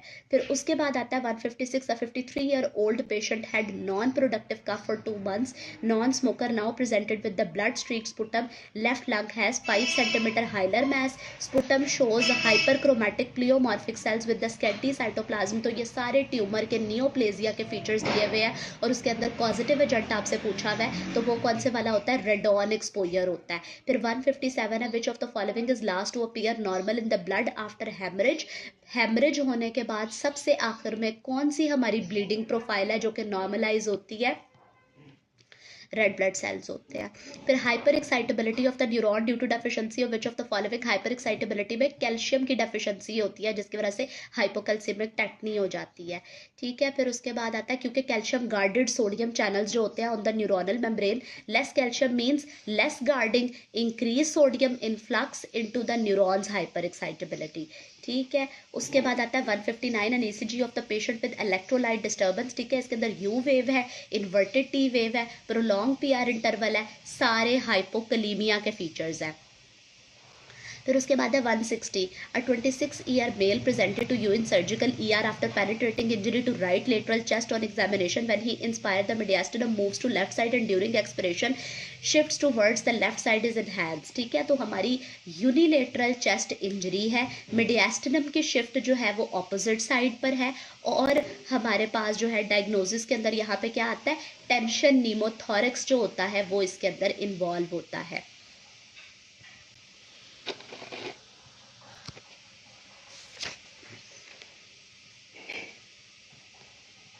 फिर आगे से ये कुछ MCQs मिसिंग है मेरे ख्याल में। इन्होंने ये 19 नवंबर मॉर्निंग के बाद ये जो है कोई 41 MCQ मिसिंग है। इसके पहले पेपर के 160 थे MCQ और अगर किसी के पास है तो वो शेयर कर सकता है अपने ग्रुप में, हम इसको बाद में डिस्कस कर लेंगे। अभी हमारा ये सेकंड पेपर है और मेरे पास ये मिसिंग है, तो हम लोग ना मेडिसिन 21 नवंबर मॉर्निंग का पेपर है, सेकंड पेपर है, इसके 42 जो है वहाँ से स्टार्ट कर लेते हैं। और फिर जो है ना नेक्स्ट पेपर के साथ जब हमारे पास शेयर हो जाएंगे, तो क्योंकि अभी तो मेरे पास बुक में नहीं है, तो फिर हम इसको बाद में डिस्कस कर लेंगे।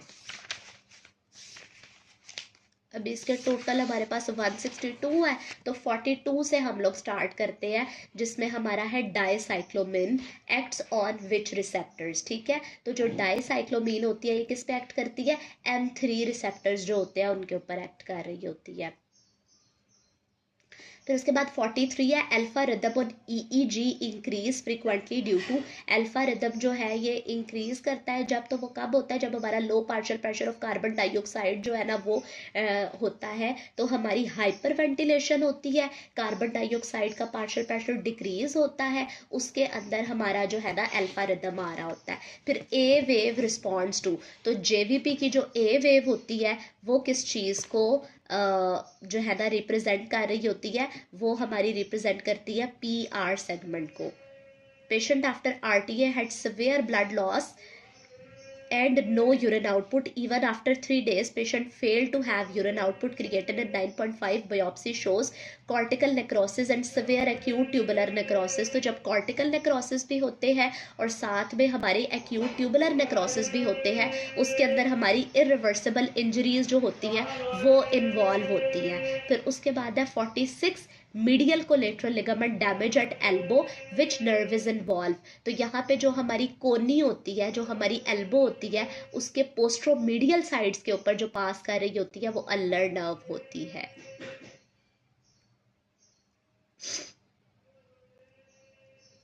ब्रेक लेना चाहते हैं आप लोग, एग्जॉस्ट हो गए हैं?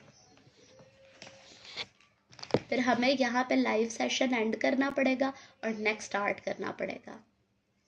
ओके, यूट्यूब के ऊपर ये थोड़े से मसले हैं।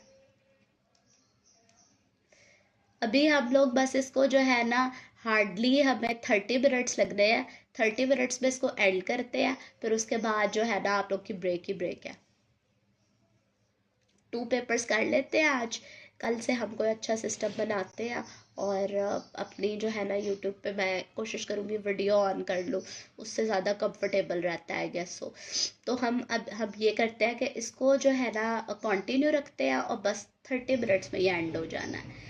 हमारा मीडियल कोलेटरल लिगामेंट होता है, एल्बो पे जो डैमेज होता है वो अल्लर नर्व होती है। फिर उसके बाद 47 है semi circular canal is for. ठीक है, तो सेमी सर्कुलर, सर्कुलर को आपने याद रखना है कि ये एंगुलर एक्सेलरेशन जो होती है उसके लिए ये होता है। और लीनियर के लिए कौन सा होता है, यूट्रिकल, बस के निमोनिक से याद रखना है। और जो हमारे पास वेजिक्यूल है, सेक्यूल है, सेक्यूल को वेजिकल से याद रखना है। और सेक्यूल में क्या होता है कि हमारे पास ना बिल्कुल इस तरह होता है, सैक लाइक होता है जो कि ऊपर से नीचे तक जा रहा होता है। फिर उसके बाद आता है 48 में क्या है, FEV1 और FVC प्रिजर्व इन।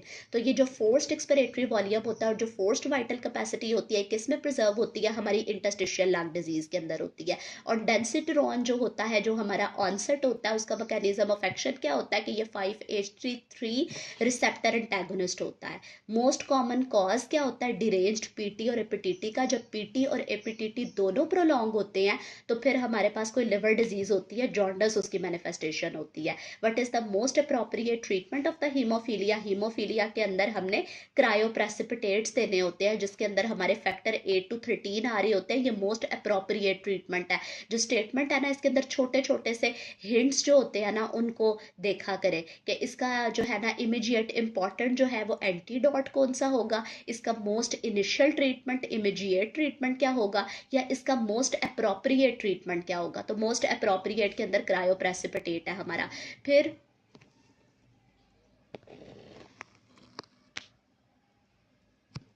52 है patient presents with acute painful swelling in front of his ear और examination parotid gland is enlarged which nerve is involve. तो यही हमने ग्रेटर ऑरिक्युलर नर्व पढ़ी थी जो कि नमनस के अंदर इन्वॉल्व होती है, और यही हमारी किसके अंदर इन्वॉल्व होती है, पैरोटिड की जो स्वेलिंग होती है और पैरोटिड ग्लैंड एनलार्जमेंट होती है उसके अंदर भी ग्रेटर ऑरिक्युलर नर्व इन्वॉल्व होती है। फिर राइट शिफ्ट जो होती है ऑक्सीजन डिसोसिएशन कर्व की, ये किसकी वजह से होती है, हाइड्रोजन आयन के इंक्रीज की वजह से होती है। Raised hydrogen ion concentration, right shift. A sea diver after diving develops shortness of breath and joint pains, तो उसकी क्या मैनिफेस्टेशन होगी, उसके नाइट्रोजन बबल्स होंगे उसके ब्लड के अंदर। 55 है which is not oncogene and causes gene amplification, तो ये कौन से वाली है, एपीसी, एडिनोमेटस पॉलीपोसिस कोलाय जीन होती है। फिर उसके बाद आता है कि राइट लोअर लिम्ब पैरालिसिस, ठीक है, जब लोअर लिम्ब के पैरालिसिस की बात आती है उसमें एंटीरियर सेरेब्रल आर्टरी होती है। जब हमारे एफेजियास की बात आती है और अपर लिम्ब के पैरालिसिस की बात आती है तब हमारा एमसीए होता है। राइट शिफ्ट और लेफ्ट शिफ्ट जो होता है ना, ये हीमोग्लोबिन ऑक्सीजनेशन जो डिसोसिएशन कर्व होती है ना उसका होता है, कि जब वो हमारे पास डिपेंड कर रहा होता है कि ऑक्सीजन की डिलीवरी कितनी होगी और ऑक्सीजन की उसको बाइंड करने की अफिनिटी कितनी ज़्यादा है। तो ये ना आपने राइट और लेफ्ट दोनों को याद रखना है। राइट बोहर इफेक्ट होता है, बोहर के अंदर आर आ रहा होता है, और जो लेफ्ट वाला होता है वो हेल्डेन्स इफेक्ट होता है जिसमें एल आ रहा होता है। तो लेफ्ट में सारा कुछ डिक्रीज्ड होता है, यानी डिफरेंट पैरामीटर्स और डिफरेंट जो है ना इसके फैक्टर्स का इफेक्ट इसके ऊपर पूछा होता है। तो अगर सारा कुछ हमारा लो होता है, यानी लो टेम्परेचर होता है, लो हाइड्रोजन आयन कंसेंट्रेशन होती है, लो कार्बन डाइऑक्साइड कंसेंट्रेशन होती है, तो उसमें हमारी ये जो हीमोग्लोबिन ऑक्सीजनेशन डिसोसिएशन कर्व है ये लेफ्ट पे शिफ्ट कर जाएगी। और जब सारा कुछ ज़्यादा होता है, जैसा कि हमारी हाइड्रोजन कंसेंट्रेशन, हमारा टेम्परेचर, हमारी कार्बन डाइऑक्साइड, ये सारा कुछ जब ज़्यादा होगा, रेज्ड होगा, तो राइट साइड पर शिफ्ट हो जाएगी। उस सूरत में क्या होता है कि उसकी जो है ना अपने पास टेंडेंसी ज़्यादा होती है और उसकी डिलीवरी जो होती है, शिफ्ट जो होती है उसकी, वो कम हो जाती होती है। तो ये इन दोनों के अंदर ये होता है कि ऑक्सीजन की हीमोग्लोबिन को बाइंड करने की जो कैपेसिटी है, उसकी जो अफिनिटी है वो कितनी है, और उसके अंदर कौन सा फैक्टर है जो कि इसको इन्फ्लुएंस कर रहा होता है। तो इसमें पीएच का हमेशा पूछ रहे होता है, क्योंकि पीएच उल्टी होती है। पीएच जो है ना वो जब लो होगी तो इसका क्या मतलब है, हाइड्रोजन आयन कंसेंट्रेशन ज़्यादा है, तो पीएच जब लो होगी तो राइट शिफ्ट होगी, और पीएच जब हाई होगी तो लेफ्ट शिफ्ट होगी। तो ये पीएच का बार बार पूछते होते हैं। फिर उसके बाद आता है हमारे पास, जब आपसे इन्होंने लोअर लिम्ब का पैरालिसिस पूछा होना तो एंटीरियर सेरेब्रल आर्टरी होती है। फिर 57 होता है a 35 year male usually goes to Dubai and has history of immoral sexual activities and does not use any protection. He has problem in walking in dark and loses balance, absent light reflex, no pain sensation, most likely diagnosis. तो इसके अंदर कोई sexually transmitted disease हमारी आ रही होती है, most commonly syphilis आ रहा होता है, और उसके साथ न्यूरोलॉजिकल मैनिफेस्टेशंस भी हैं। तो फिर और क्या है, पिपलरी लाइट रिफ्लेक्स उसका एब्सेंट है। तो ये कौन से वाला होता है, टेब्स डोर्सालिस जो होता है ना उसके अंदर ये सिफिलिस की न्यूरोलॉजिकल मैनिफेस्टेशन आ रही होती है। और सिफिलिस के साथ ना हमारा आर्गल रोबर्टसन प्यूपल प्रेजेंट होता है जिसके अंदर अकोमोडेशन रिफ्लेक्स प्रेजेंट होता है, और जो हमारा होता है ना लाइट रिफ्लेक्स वो एब्सेंट होता है। 58 जो होता है पेशेंट आफ्टर आरटीए हैविंग अर्ज इनकॉन्टिनेंस। तो जब अर्ज इनकॉन्टिनेंस होती है, कौन सा स्पाइनल कॉर्ड का एरिया डैमेज होता है, ये अबव द सैक्रल रीजन होता है। यूएसए से इसको याद रखना है, अबव सैक्रल जो होता है उसके अंदर अर्ज इनकॉन्टिनेंस होती है, ठीक है। उसके बाद हमारे पास आता है 59 regarding upper motor neuron lesion of the facial nerve all true except. तो इसके अंदर ये बात ठीक नहीं होती कि उसकी एक आई प्रिजर्व नहीं होती, बाकी सारी चीज़ें ठीक है। फोरहेड भी स्पेयर हो सकता है, deviation of the mouth angle towards the opposite side of the lesion ये भी हो जाता है। फिर उसके बाद 60 होता है person with difficulty in swelling, there was some white growth inside oesophagus and pseudo hyphae. तो जो वाइट ग्रोथ होती है, कैनेडियंस जो होते हैं हमारे सूडो होते हैं और वाइट होते हैं, तो कैंडिडिएसिस को याद रखना है। फिर 61 है regarding erythrocytes true is. Erythrocytes क्या करते हैं, ये ब्लड की विस्कोसिटी को इंक्रीज करते हैं। फिर 62 है CA pancreas patient is admitted in ward, his brother is not letting you tell the patient has cancer because according to his brother it would kill the patient. तो हमने patient को जो है ना बता देना है, क्योंकि अदरवाइज ये उसके साथ डिसऑनेस्टी होगी। फिर 53 year old patient had non productive cough for 2 months, non smoker.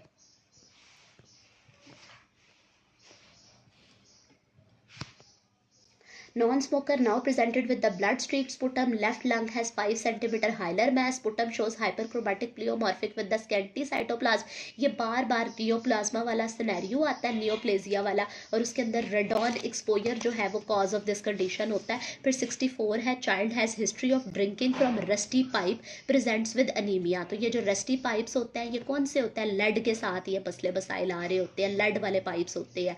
Anaemia के साथ उसके पेरिफेरल न्यूरोलॉजिकल फीचर्स है, एक तो उसको रिस्ट ड्रॉप है, साथ में उसको कॉन्स्टिपेशन और पेरिफेरल न्यूरोपैथी है। ये किस में होता है, लेड पॉइजनिंग के अंदर होता है। फिर 65 है, woman presented with the high grade fever with chills and Cola coloured urine. अगर यहाँ पे मेल की बात आती तो आप लोग G6PD डेफिशिएंसी को करते हैं, और अगर फीमेल के अंदर high grade fever, Cola coloured urine और क्रीसेंट शेप गेमीटोसाइट्स है उसके ब्लड के अंदर, तो वो कौन से वाला है, प्लाज्मोडियम फेल्सीपैरम जो होता है, ये क्रीसेंट शेप ऑर्गेनिज्म होता है जो मलेरिया कॉज करता है फीमेल के अंदर। और इसमें होमोग्लोबिन यूरिया जो होता है, चूंकि हीमोग्लोबिन ब्लड के यूरिन के अंदर आ रहा होता है तो उसकी वजह से कोला कलर्ड यूरिन होता है। फिर 66 है, patient presented with the paroxysmal fever, chills and time duration for symptoms appearing was 36 to 48 hours, ring and crescent shape organism involved likely is। तो ये जो टर्शियन मलेरिया होता है इसके अंदर फीवर हमारा कितना होता है, 3 days की उसकी ड्यूरेशन होती है, और वो paroxysmal एपिसोडिक होता है, और साथ में क्या है, क्रीसेंट शेप है। क्रीसेंट शेप किसके अंदर बन रहे होते हैं, जो फर्स्ट डे का जो होता है ना, मून होता है, उस तरह की अपीयरेंस होती है। ये प्लाज्मोडियम फेल्सीपैरम में होता है। सिमिलर है, patient with the uroporphyrin 1 in the urine diagnosed with congenital erythropoietic porphyria enzyme deficient is. ठीक है, ये भी एक डिफरेंट एमसीक्यू है जिसके अंदर हमारे पास एरिथ्रोपोइटिन का जो है ना वो इन्होंने पोरफायरियाज वाले चीज़ बताई हुई है, और उसके अंदर एंजाइम डेफिशिएंट पूछा हुआ है। तो जो 3 सिंथेटेज होता है कंजेनिटल एरिथ्रोपोइटिक पोरफायरियाज के अंदर, यूरोपोरफायरिनोजन 3 सिंथेज जो होता है वो डेफिशिएंट होता है। फिर 68 है, female with the short stature, hand swollen and neck and is now 20 years of age with amenorrhea and absent secondary sexual characteristics। तो इसकी कैरियोटाइप क्या होती है, अगर एब्सेंट सेकेंडरी सेक्सुअल कैरेक्टरिस्टिक है, शॉर्ट स्टेचर है, वेब्ड नेक है, 45 XO Turner होगा। Intestinal infection due to superior mesenteric artery block, which part of the large intestine spare. तो इसके अंदर जो डिसेंडिंग कॉलन होती है वो स्पेयर हो जाती है। After fatty food intake digestion require which of the following. तो फैटी फूड्स की डाइजेशन के लिए कोलिसिस्टोकाइनिन होता है जो कि रिक्वायर्ड होता है, जिसने गॉल ब्लैडर की कॉन्ट्रैक्शन करवानी होती है, वहां से बाइल एसिड्स रिलीज होता है। 70 क्या होता है, on EEG. On EEG, what correlates with completely depolarized ventricles। तो इसके अंदर हमारे पास आ रहा होता है ST segments, जो completely depolarized ventricles जो होते हैं उनको शो कर रहा होता है। उसके बाद फिर हमारे पास आ रहा होता है ECG of the patient shows progressive prolongation of the PR interval in successive beats followed by drop heartbeats।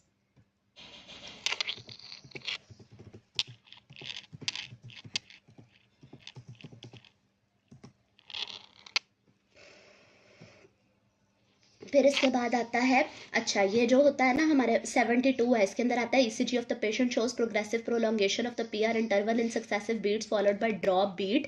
तो ये जो होता है ना हम इस तरह से कर रहे होते हैं कि जो है ना हमने इसको मियाँ बीवी के एनालगी से याद रखा हुआ है कि मियाँ जो है ना उसका मियाँ लेट आता रहता है और फिर एक दिन आता ही नहीं है। Progressive prolongation of the PR interval होती है फॉलोड बाय मिस्ड बीट। 73 क्या होता है, patient presented with the avascular necrosis of the femoral head. तो जब वेस्कुलर नेक्रोसिस होता है हमारे फेमरल हेड का, तो उसके अंदर कौन सी आ रही होती है, मीडियल सर्कमफ्लेक्स। ये एनास्टोमोसिस बना रही होती है ना, मीडियल और लैटरल सर्कमफ्लेक्स फेमरल होती है। और जो शोल्डर जॉइंट के अराउंड एनास्टोमोसिस बना रही होती हैं वो कौन सी आर्टरीज होती हैं,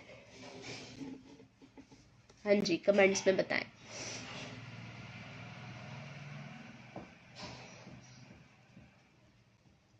सिमिलर काउंटर पार्ट्स होते हैं एंटीरियर और पोस्टीरियर सर्कमफ्लेक्स ह्यूमरल आर्टरीज। फिर उसके बाद हमारे पास आती है small saphenous vein. Small saphenous vein is accompanied by sural nerve. फिर उसके बाद 75 होती है anterior and posterior circumflex humeral arteries are the branches of axillary artery की ब्रांचेस होती हैं। फिर 76 है intra hepatic protein anabolism and extra hepatic protein catabolism. तो जो कॉर्टिसोल होता है अपनों की हिफाजत करवाता है, बाहर वालों को मारता है। एक्स्ट्रा हिपैटिक प्रोटीन्स का कैटाबोलिज्म और इंट्रा हिपैटिक प्रोटीन्स एनाबोलिज्म। 77 में in haemostasis the word gain is for, तो वर्ड गेन वेन के अंदर क्या होता है, एग्जेजरेशन होती है हमारे क्लॉटिंग मैकेनिज्म्स की। Aspirin at the low doses inhibit which of the following, तो ये थ्रोम्बोक्सेन्स A2 को इनहिबिट करती है एट लो डोजेस।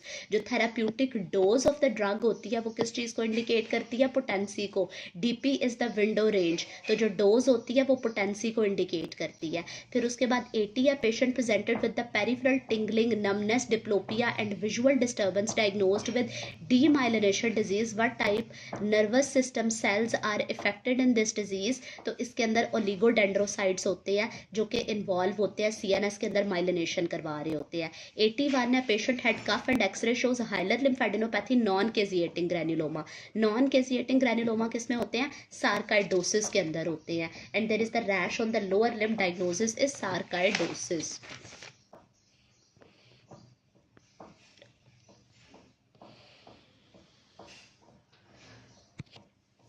फिर pregnant lady presented with the rheumatic fever, which of the following is the characteristic feature of the rheumatic fever in this lady.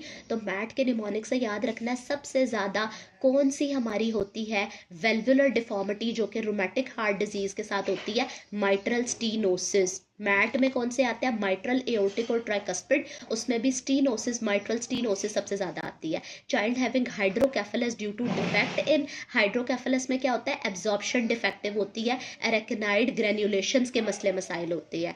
84 में क्या होता है, cannon a wave is associated with, तो इसके अंदर क्या होता है, कैनन ए वेव्स के साथ complete 3rd degree heart block होता है हमारे पास। 85 में क्या होता है, in which condition there is no relation between the P and QRS complex, तो यहाँ पे क्या होता है, जंग छिड़ चुकी होती है, ठीक है, मियाँ बीवी बिल्कुल एक दूसरे से नाराज है, P और QRS वेव का कोई आपस में रिलेशन नहीं है, तो ये कंप्लीट हार्ट ब्लॉक के अंदर होता है। इसी के अंदर कैनन ए वेव्स होती हैं, इसी के अंदर हमारे पास no association between the P and QRS complex होता है। 86 में क्या होता है, artery palpated between the trachea and sternohyoid is common carotid artery. Superior thyroid artery किसकी ब्रांच होती है, हम लोग जल्दी कर रहे हैं, इसका बिल्कुल ये मतलब नहीं है कि आप लोगों ने कोई रिस्पॉन्स नहीं देना। हमारी सुपीरियर थायराइड आर्टरी किसकी ब्रांच है, बताएं। 88 a chronic pressure overload in the left ventricle due to aortic stenosis, तो जब एओर्टिक स्टीनोसिस होती है तो उसकी वजह से क्या होता है, प्रेशर ओवरलोड होता है, लेफ्ट वेंट्रिकुलर हाइपरट्रॉफी हो जाती होती है। 89 है, heart failure is commonly associated with और due to which of the following condition, इसके अंदर फिब्रिनस पेरिकार्डाइटिस हमारे पास होता है हार्ट फेलियर के साथ। बस एक दो लोगों ने ही करना है, जो लोग कर रहे हैं marvellous, excellent, well done, doctor Sadia और डॉक्टर मुनीब, लेकिन बाकी लोग भी करें रिस्पॉन्स। फिर उसके बाद आता है 90 female came with the schizophrenia BP 110/70 using drugs phenothiazines for this, now presented with the milky discharge from the nipples. तो ये जो होता है फिनोथायाजीन्स चूंकि वो ले रही है तो उसकी वजह से हमारे पास क्या होता है, ड्रग इंड्यूस्ड गलेक्टोरिया हो जाता होता है।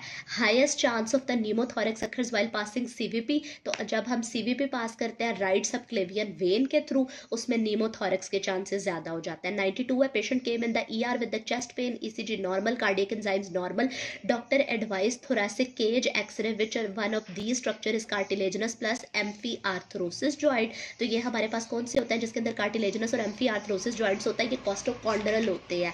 फिर उसके बाद pericardiocentesis is best performed by passing a needle through, तो हमने 4th और 5th इंटरकोस्टल स्पेस जो होती है लेफ्ट टू द स्टर्नम, वहां पर अपनी निडल इंसर्ट करवानी होती है। 94 है, cell wall of the gram positive cause septic shock, which component of the cell wall cause shock, ठीक है, तो पॉजिटिव के P से आपने याद रखना है कि जो हमारे ग्राम पॉजिटिव ऑर्गेनिजम्स होते हैं उनके अंदर कौन सा होता है, पेप्टिडोग्लाइकेन होता है, और उनका जो सोर्स ऑफ टॉक्सिन होता है वो भी इसी तरह का होता है। पॉजिटिव के अंदर जो है ना, हमने ये याद रखना है फिलहाल कि इसकी जो सेल वॉल होती है उसके अंदर पेप्टिडोग्लाइकेन होता है, और पॉजिटिव शॉक भी अपना पेप्टिडोग्लाइकेन के थ्रू और एक्सोटॉक्सिन्स के थ्रू कॉज करते हैं, और जो नेगेटिव है उनको N से याद रखना है कि वो अपना शॉक किसके थ्रू कॉज करते हैं, एंडोटॉक्सिन्स के थ्रू करते हैं। फिर हमारा 95 है, a young male had an RTA which resulted in a femur fracture, he died 5 days later, autopsy showed cerebral petechiae, ठीक है, तो RTA के 5 days के बाद अगर उसकी डेथ हुई है उसमें फैट एम्बोलिज्म है। फिर 96 है, patient with the history of the severe chest pain, crushing in nature, radiating to left arm of the 2 hour duration, ECG is inconclusive, which cardiac enzyme will be raised, तो 1 to 2 hours में myoglobin raised होता है, 3 to 4 में CKM भी raised होता है, 6 hours में कौन से वाला रेज्ड होता है, और री इन्फेक्शन को कौन सा शो कर रहा होता है, ये आप लोग बताएं। Heterotrophic cardiomyopathy typical feature is, तो इसके अंदर क्या होता है, जो होकम की बात हो रही है उसके अंदर हमारी मायोसाइट्स का डिसअरे हो जाता होता है। फिर उसके बाद आता है एथलीट्स विल हैव, एथलीट्स के एट रेस्ट कौन से कार्डियक बायोमार्कर्स होते हैं, उनके अंदर जो एसवी होता है, जो स्ट्रोक वॉल्यूम होता है वो रेज्ड होता है, हार्ट रेट डिक्रीज होता है, ब्रेडिकार्डिया होता है। फिर 99 क्या है, athletes have enlarged heart size comparatively and increased stroke volume, instead their muscle needs same amount of energy and having cardiac output approximately same as that in the normal individual. What can be the reason for this phenomena, तो उनका decrease heart rate और increase stroke volume होता है। 100 में क्या है, fastest mechanism for BP changes सबसे ज्यादा जल्दी कौन करता है, बैरो रिसेप्टर बड़ी जल्दी, बैरो रिसेप्टर बड़ी जल्दी, एक्सेलेंट, ओवरवेलमिंग। बिल्कुल हमारे जो होते हैं 3 to हमारे जो 6 आवर्स होते हैं उनमें ट्रोपा ही रेज्ड होता है, और जो होता है ना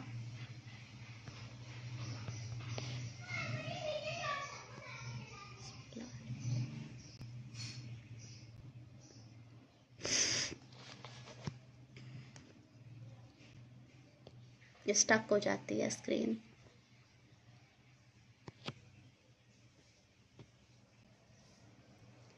फिर उसके बाद बड़ी जल्दी जो होते हैं बीपी चेंजेस हमारे पास किसके अंदर होते हैं, बैरो रिसेप्टर्स के अंदर होते हैं। After a road traffic accident massive blood loss patient undergoes shock, mean arterial pressure less than 60, तो जब हमारा mean arterial pressure less than 60 होता है ना, तो उसके अंदर हमारी कौन सी आ रही होती है, सीएनएस का इस्केमिक रिस्पॉन्स जो होता है वो इन्वॉल्व होता है सबसे ज्यादा।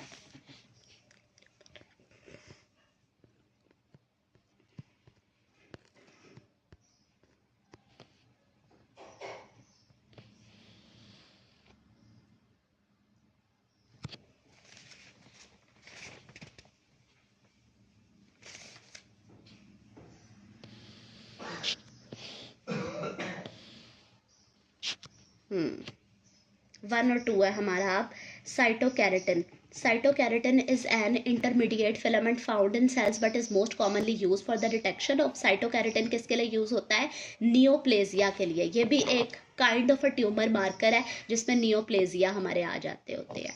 फिर उसके बाद carcinoma of the cervix diagnosed by, तो कार्सिनोमा जहाँ पे भी कहीं आता है, मलिग्नेंसी जहाँ पे भी कहीं आती है वहाँ पे इन्वेजन टू बेसमेंट मेम्ब्रेन होती है। फीचर ऑफ मिनरलो कॉर्टिकॉइड ट्यूमर्स क्या होते हैं कि ये हमारे पास एग्जेसिवली एल्डोस्टेरॉन को सक्रीट करते हैं, तो हाइपोकलीमिया हो जाता है। After ovulation the oocyte is in which phase of the cell cycle, तो ये ओव्यूलेशन के बाद हमारे prophase of the second meiotic division के अंदर होता है। फिर 106 है gastrocnemius, size is reduced after cast applied for the few weeks of the fracture, तो जब हम मसल के ऊपर कास्ट अप्लाई करके रहते हैं तो उसका साइज डिक्रीज हो जाता है, उसकी डिसयूज एट्रोफी हो जाती है, और उसका अंडरलाइन मैकेनिज्म क्या होता है कि उसकी प्रोटीन की सिंथेसिस कम हो जाती है और डिग्रेडेशन इंक्रीज हो जाती है। फिर 107 है feature of well differentiated squamous cell carcinoma, क्या होता है कि उसके अंदर कैरेटिन पर्ल्स होते हैं। फिर patient has AFib and MI on autopsy, what is likely, तो ये किसकी वजह से होता है, AFib and MI prolonged immobilisation की वजह से हो सकता है, एम्बोलाइजेशन का फिनोमेना जो होता है। उसके बाद 109 होता है patients of cervical lymphadenopathy, chest x-ray shows bilateral hilar lymphadenopathy, biopsy shows typical granulomatous necrosis of submandibular and sublingual glands, ठीक है, ये ग्लैंड्स की इन्वॉल्व है। सबमैंडिबुलर और स्लाइवरी ग्लैंड की नेक्रोसिस हुई हुई है, तो ये किसके अंदर होता है, और साथ में बायलेटरल हाइलर लिम्फेडिनोपैथी भी है, और ग्रैन्युलोमेटस हुई हुई है, तो ये सार्काइडोसिस में होता है। What is the placebo effect, placebo में क्या होता है, subject doesn't know the drug. After inguinal hernia surgery what will occur in the wound of the clean suture, तो उसके अंदर क्या होता है, स्कार फॉर्मेशन होती है। 112 क्या होता है, in which parasite infection the respiratory symptoms predominant, तो एस्कैरस को याद रखना है जब भी पैरासाइटिक इन्फेस्टेशन के अंदर हमारे रिस्पिरेटरी सिम्टम्स की बात आती है, क्योंकि एस्कैरस इज स्कैरी फॉर रिस्पिरेशन। एक तो लॉन्गेस्ट पैरासाइट होता है, दूसरा स्कैरी फॉर रिस्पिरेशन होता है। फिर 113 में आता है patient undergoes gastrectomy presented with the peripheral numbness and MCV 112 develop macrocytic anaemia. Neurological features है, एमसीवी रेज्ड है, मेगैलोब्लास्टिक एनीमिया, कॉज क्या है, विटामिन B12 डेफिशिएंसी है। ट्रीटमेंट में हम लोग क्या देंगे, इंजेक्टेबल विटामिन B12 देंगे। फिर उसके बाद 114 आता है हमारा,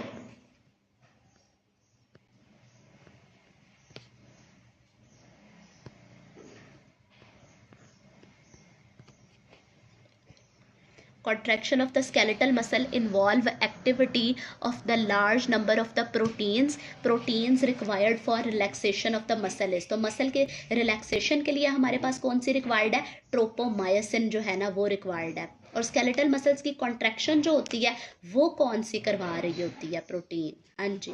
विच of the following is a locally malignant tumour? Ameloblastoma हमारे पास आ जाता है. Person working in the circus is tall and has flexible joints and suddenly he has chest pain and died examination reveal medial necrosis. तो अगर उसके joints की hyper flexibility है, जॉइंट्स जो हैं और उसके वैसे उसका स्टेचर लॉन्ग है और साथ में कोई कार्डियक एब्नॉर्मेलिटी भी है, तो ये मार्फान सिंड्रोम के साथ होता है, जिसके अंदर क्रोमोसोम 15 के ऊपर एब्नॉर्मेलिटी होती है. फिब्रिलिन प्रोटीन जो होती है वो हमारी डिफेक्टिव होती है. एफ से सारा कुछ याद रखना है इसके अंदर. और इसके अंदर एओर्टिक डायसेक्शन होती है, उसमें मीडियल नेक्रोसिस होती है. 117 है. Patient head is turn to see nearby object which part of the brain involved is. अब ये जब हमारे पास विजन के लिए है तो सुपीरियर कॉलिक्यूलस आ जाता है. ठीक है. फिर ईबीवी कॉजेज विच डिजीज? तो ये बर्केट्स लिम्फोमा हमारा एप्स्टेन बार वायरस कॉज करता है. Ascent of the horseshoe shaped kidney is prevented by. तो इसके अंदर इंफीरियर मेसेंटेरिक आर्टरी होती है. जो नीचे वाले लोग होते हैं ना वो बड़े ऊपर नहीं होने देते, बड़े जाने नहीं देते होते. ये मसल्स के साथ रिलेटेड होती है. वाइमेंटन सीवी कनेक्टिव टिश्यूज के साथ होती है वाइमेंटन. इस तरह करके निमोनिक है कि डेस्मिन जो होती है वो मसल्स के साथ होती है, वाइमेंटन जो होती है ये कनेक्टिव टिश्यूज के साथ इसकी एसोसिएशन होती है. और जो मेनली कॉन्ट्रैक्शन के अंदर इन्वॉल्व होती है वो कॉल्सिक्यूट्रिन होती है. Doctor Sadia is right. फिर उसके बाद आता है death due to food poisoning by which organism. तो ये जो बॉटलिज्म होता है ना ये हमारे पास क्या करता है? फ्लैसिड पैरालिसिस करवा देता है, जिसकी वजह से डेथ हो जाती है रेस्पिरेटरी मसल्स के पैरालिसिस की वजह से. फिर उसके बाद आती है ट्विन प्रेगनेंसी विद 2 ओवम, जिसमें सेपरेट 2 ओवम है. वहाँ पे क्या होता है? सेपरेट एमनियोटिक सैक होता है. फिर 122 है. Patient on ATT presents with the big toe swelling and hypercalciuria most likely due to. तो पेन कौन करवाता है? पाँव के अंदर पेन कौन करवाता है? पायराजीनामाइड करवा रहा होता है. Optic radiations and internal capsule. Doctor simple ये मायोसिन जो होते हैं ये हमारे फिलामेंट्स होते हैं. जो एक्टिन और मायोसिन होते हैं वो तो सारे मसल्स के अंदर प्रेजेंट होते हैं और उनकी सिमेट्रिकल अरेंजमेंट स्केलेटल मसल्स के अंदर होती है. लेकिन पर्टिकुलरली अगर हम इसकी बात करें तो कॉल्सिक्यूट्रिन हमारा इन्वॉल्व होता है. फिर उसके बाद आता है optic radiations and internal capsules are. तो ये क्या होते हैं? प्रोजेक्टिंग फाइबर्स होते हैं. फिर 124 है. Important structure in preventing reflux of the sickle material into ileum. ये कौन से वाला होता है? आइलियोसीकल वैल्व होता है जो कि हमारे रिफ्लेक्स को प्रिवेंट कर रहा होता है. Lady who C section was done leakage of the blood due to damage of. तो जो हमारा सी सेक्शन होता है इसके साथ कौन सी हमारी वेजल्स की इंजरी मोस्ट कॉमनली इन्वॉल्व होती है? यूट्राइन. ठीक है. सी सेक्शन में क्या करना है? यूट्रस के साथ ही मैनिपुलेशन करनी है ना. फिर उसके बाद ब्रॉडमैन्स एरिया होते हैं 3 to 1. ये क्या करते हैं? सोमैटोसेंसरी सेंसेशंस रिसीव कर रहे होते हैं. 127 है. Sodium absorption from the basal lamina of the kidney is by. तो इसके अंदर सोडियम पोटेशियम पंप इन्वॉल्व होते हैं. Yeast species that are resistance to echinocandins are. Candida auris जो होती है ये एकाइनोकैंडेंस जो होती है उनको रेजिस्टेंट होती है. ये एक डिफरेंट MCQ है. कैंडिडा ऑरिस जो है रेजिस्टेंट होती है टू अकाइनोकैंडेंस. फिर उसके बाद 129 है. Patient comes to ophthalmology clinic with the complaints of the gradual loss of vision. His accommodation reflex was present but light reflex absent. तो ये आर्गल रोबर्टसन प्यूपिल होता है. एनकेफेलाइटिस आपने याद रखना है. ठीक है. Accommodation reflex present, ARP present, PRA जो है ना वो एब्सेंट होता है. प्यूपिलरी रिफ्लेक्स जो होता है वो एब्सेंट होता है. डेस्मिन्स जो है ये मसल्स के साथ रिलेटेड होते हैं. ठीक है. DM इंटरमीडिएट फिलामेंट्स होते हैं जो मसल्स में प्रेजेंट होते हैं वो डेस्मिन होते हैं. और जो कनेक्टिव टिश्यूज होते हैं उनके अंदर वाइमेंटिन्स प्रेजेंट होते हैं. CV नहीं देते हम अपनी जगहों पे, तो उससे याद रखना है कि कनेक्टिव टिश्यूज जो होते हैं उनके अंदर वाइमेंटिन होता है. और DM जो हम कर रहे होते हैं एक दूसरे को उसमें डेस्मिन जो है ना उसमें उसको याद रखना है मसल्स के अंदर. अगर अकोमोडेशन रिफ्लेक्स इंटैक्ट है, लाइट रिफ्लेक्स एब्सेंट है, तो ये एनकेफेलाइटिस के अंदर हमारे पास हो रहा होता है. Regarding Hodgkin's disease. Hodgkin's disease का क्या होता है? इसके अंदर मेल्स जो होते हैं उनका बेटर प्रोग्नोसिस होता है. डोब्यूटामीन अपोज्ड बाय. डोब्यूटामीन को कौन सा अपोज कर रहा होता है? लबीटालॉल. एंथ्राक्स की ड्रग ऑफ चॉइस कौन सी है? ये जो बैसिलस एंथ्राक्स होता है सिप्रोफ्लॉक्सासिन होती है. फिर उसके बाद group of student for studying difference between partial pressure of oxygen and carbon dioxide at different arteries of the body. Major difference कहाँ पे प्रेजेंट होता है ऑक्सीजन और कार्बन डाइऑक्साइड के दरमियान, हार्ट में होता है, पल्मोनरी आर्टरी और एओर्टा के अंदर। फिर in case of the ARDS ventilation is hampered as a result of interstitial oedema. तो इसमें क्या होता है कि जब इंटरस्टिशियल एडीमा होता है तो कैपिलरी परमेबिलिटी डिक्रीज हो जाती है। फिर 135 है difference between the root of the right lung from left lung क्या होता है, number of the primary bronchioles, primary bronchi जो होते हैं वो डिफरेंट होते हैं। 136 है diagnosed appendicular tumour which has mucinous secretion called pseudomyxoma peritonei. तो ये सूडोमेक्सोमा पेरिटोनाई का क्या मकसद होता है, क्या इसका मसला होता है, किस तरह से इसका स्प्रेड होता है। सूडोमेक्सोमा पेरिटोनाई का सीडिंग टू अदर कैविटीज होता है।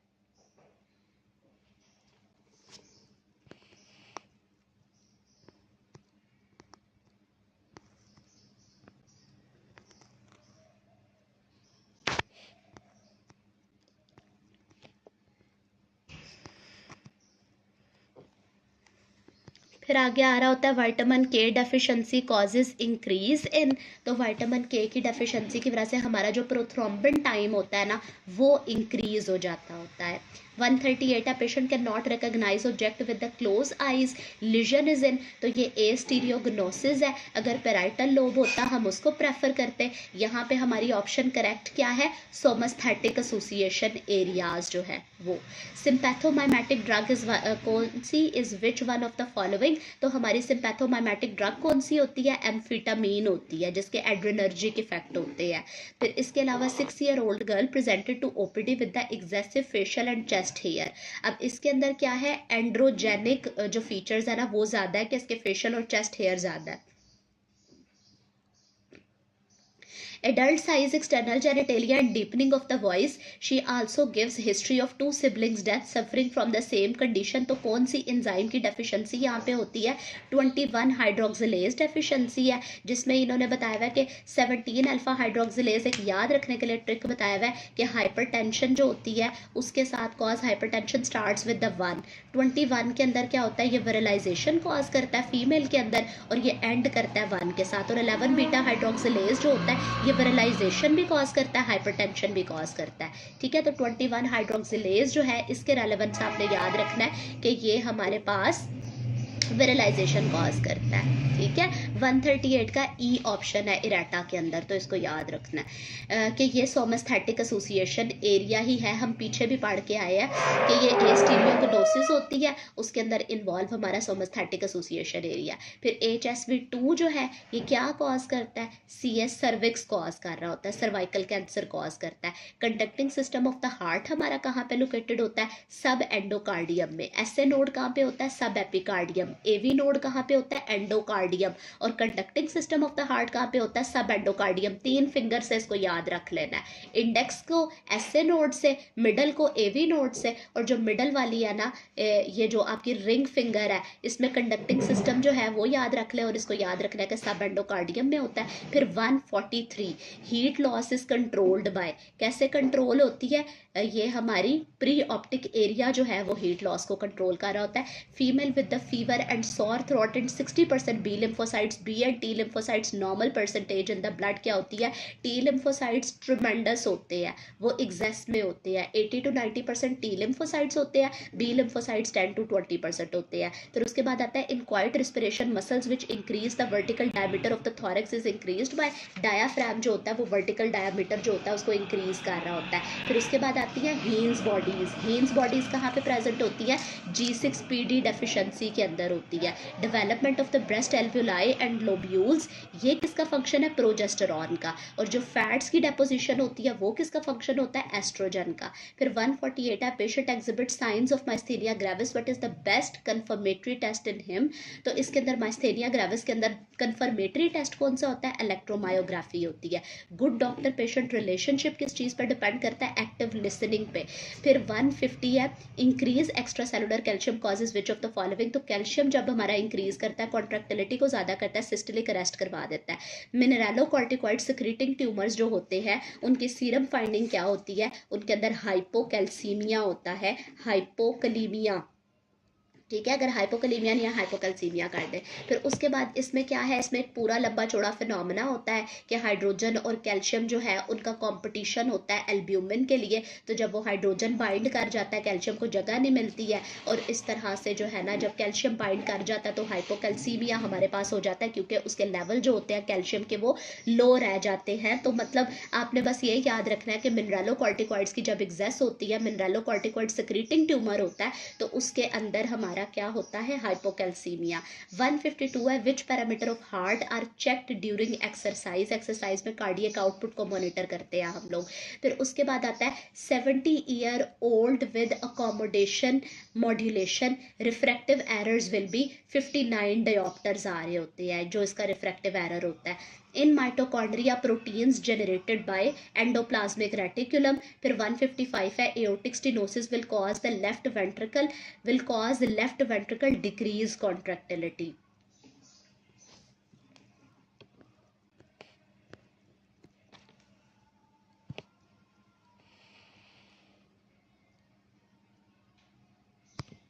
फिर इसके बाद 156 है, Zollinger Ellison syndrome associated with which of these.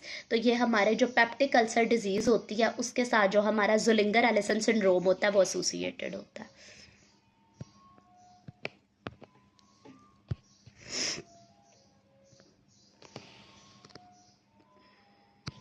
फिर 157 है, 45-year-old female presents with the bone pain and paresthesias in the lower limb. Her laboratory investigations were done and it showed serum calcium level 2.60।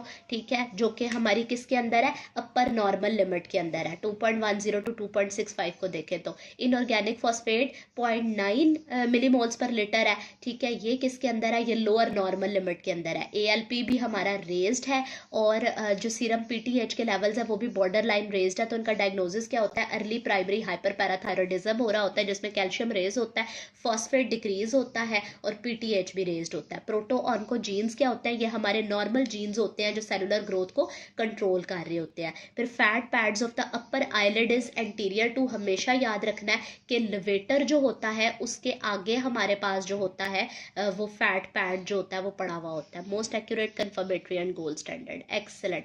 Most accurate confirmatory और gold standard test जो होता है myasthenia gravis के अंदर, वो हमारा EMG होता है। Well done doctor Sumbal.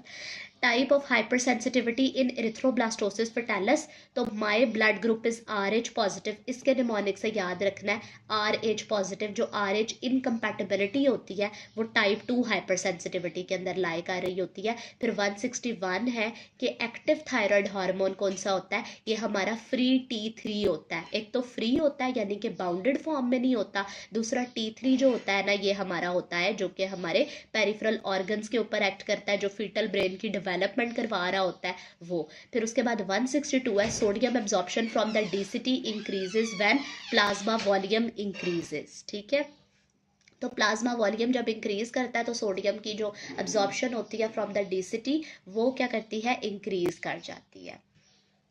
So this was all about, हमारे 2 पेपर्स जो है वो हो गए हैं कंप्लीट। इसमें किसी को कोई क्यूरी है तो जो है ना आप लोग कमेंट्स पे टाइप कर सकते हैं, कोई ऑप्शन जो कि क्लियर ना हो।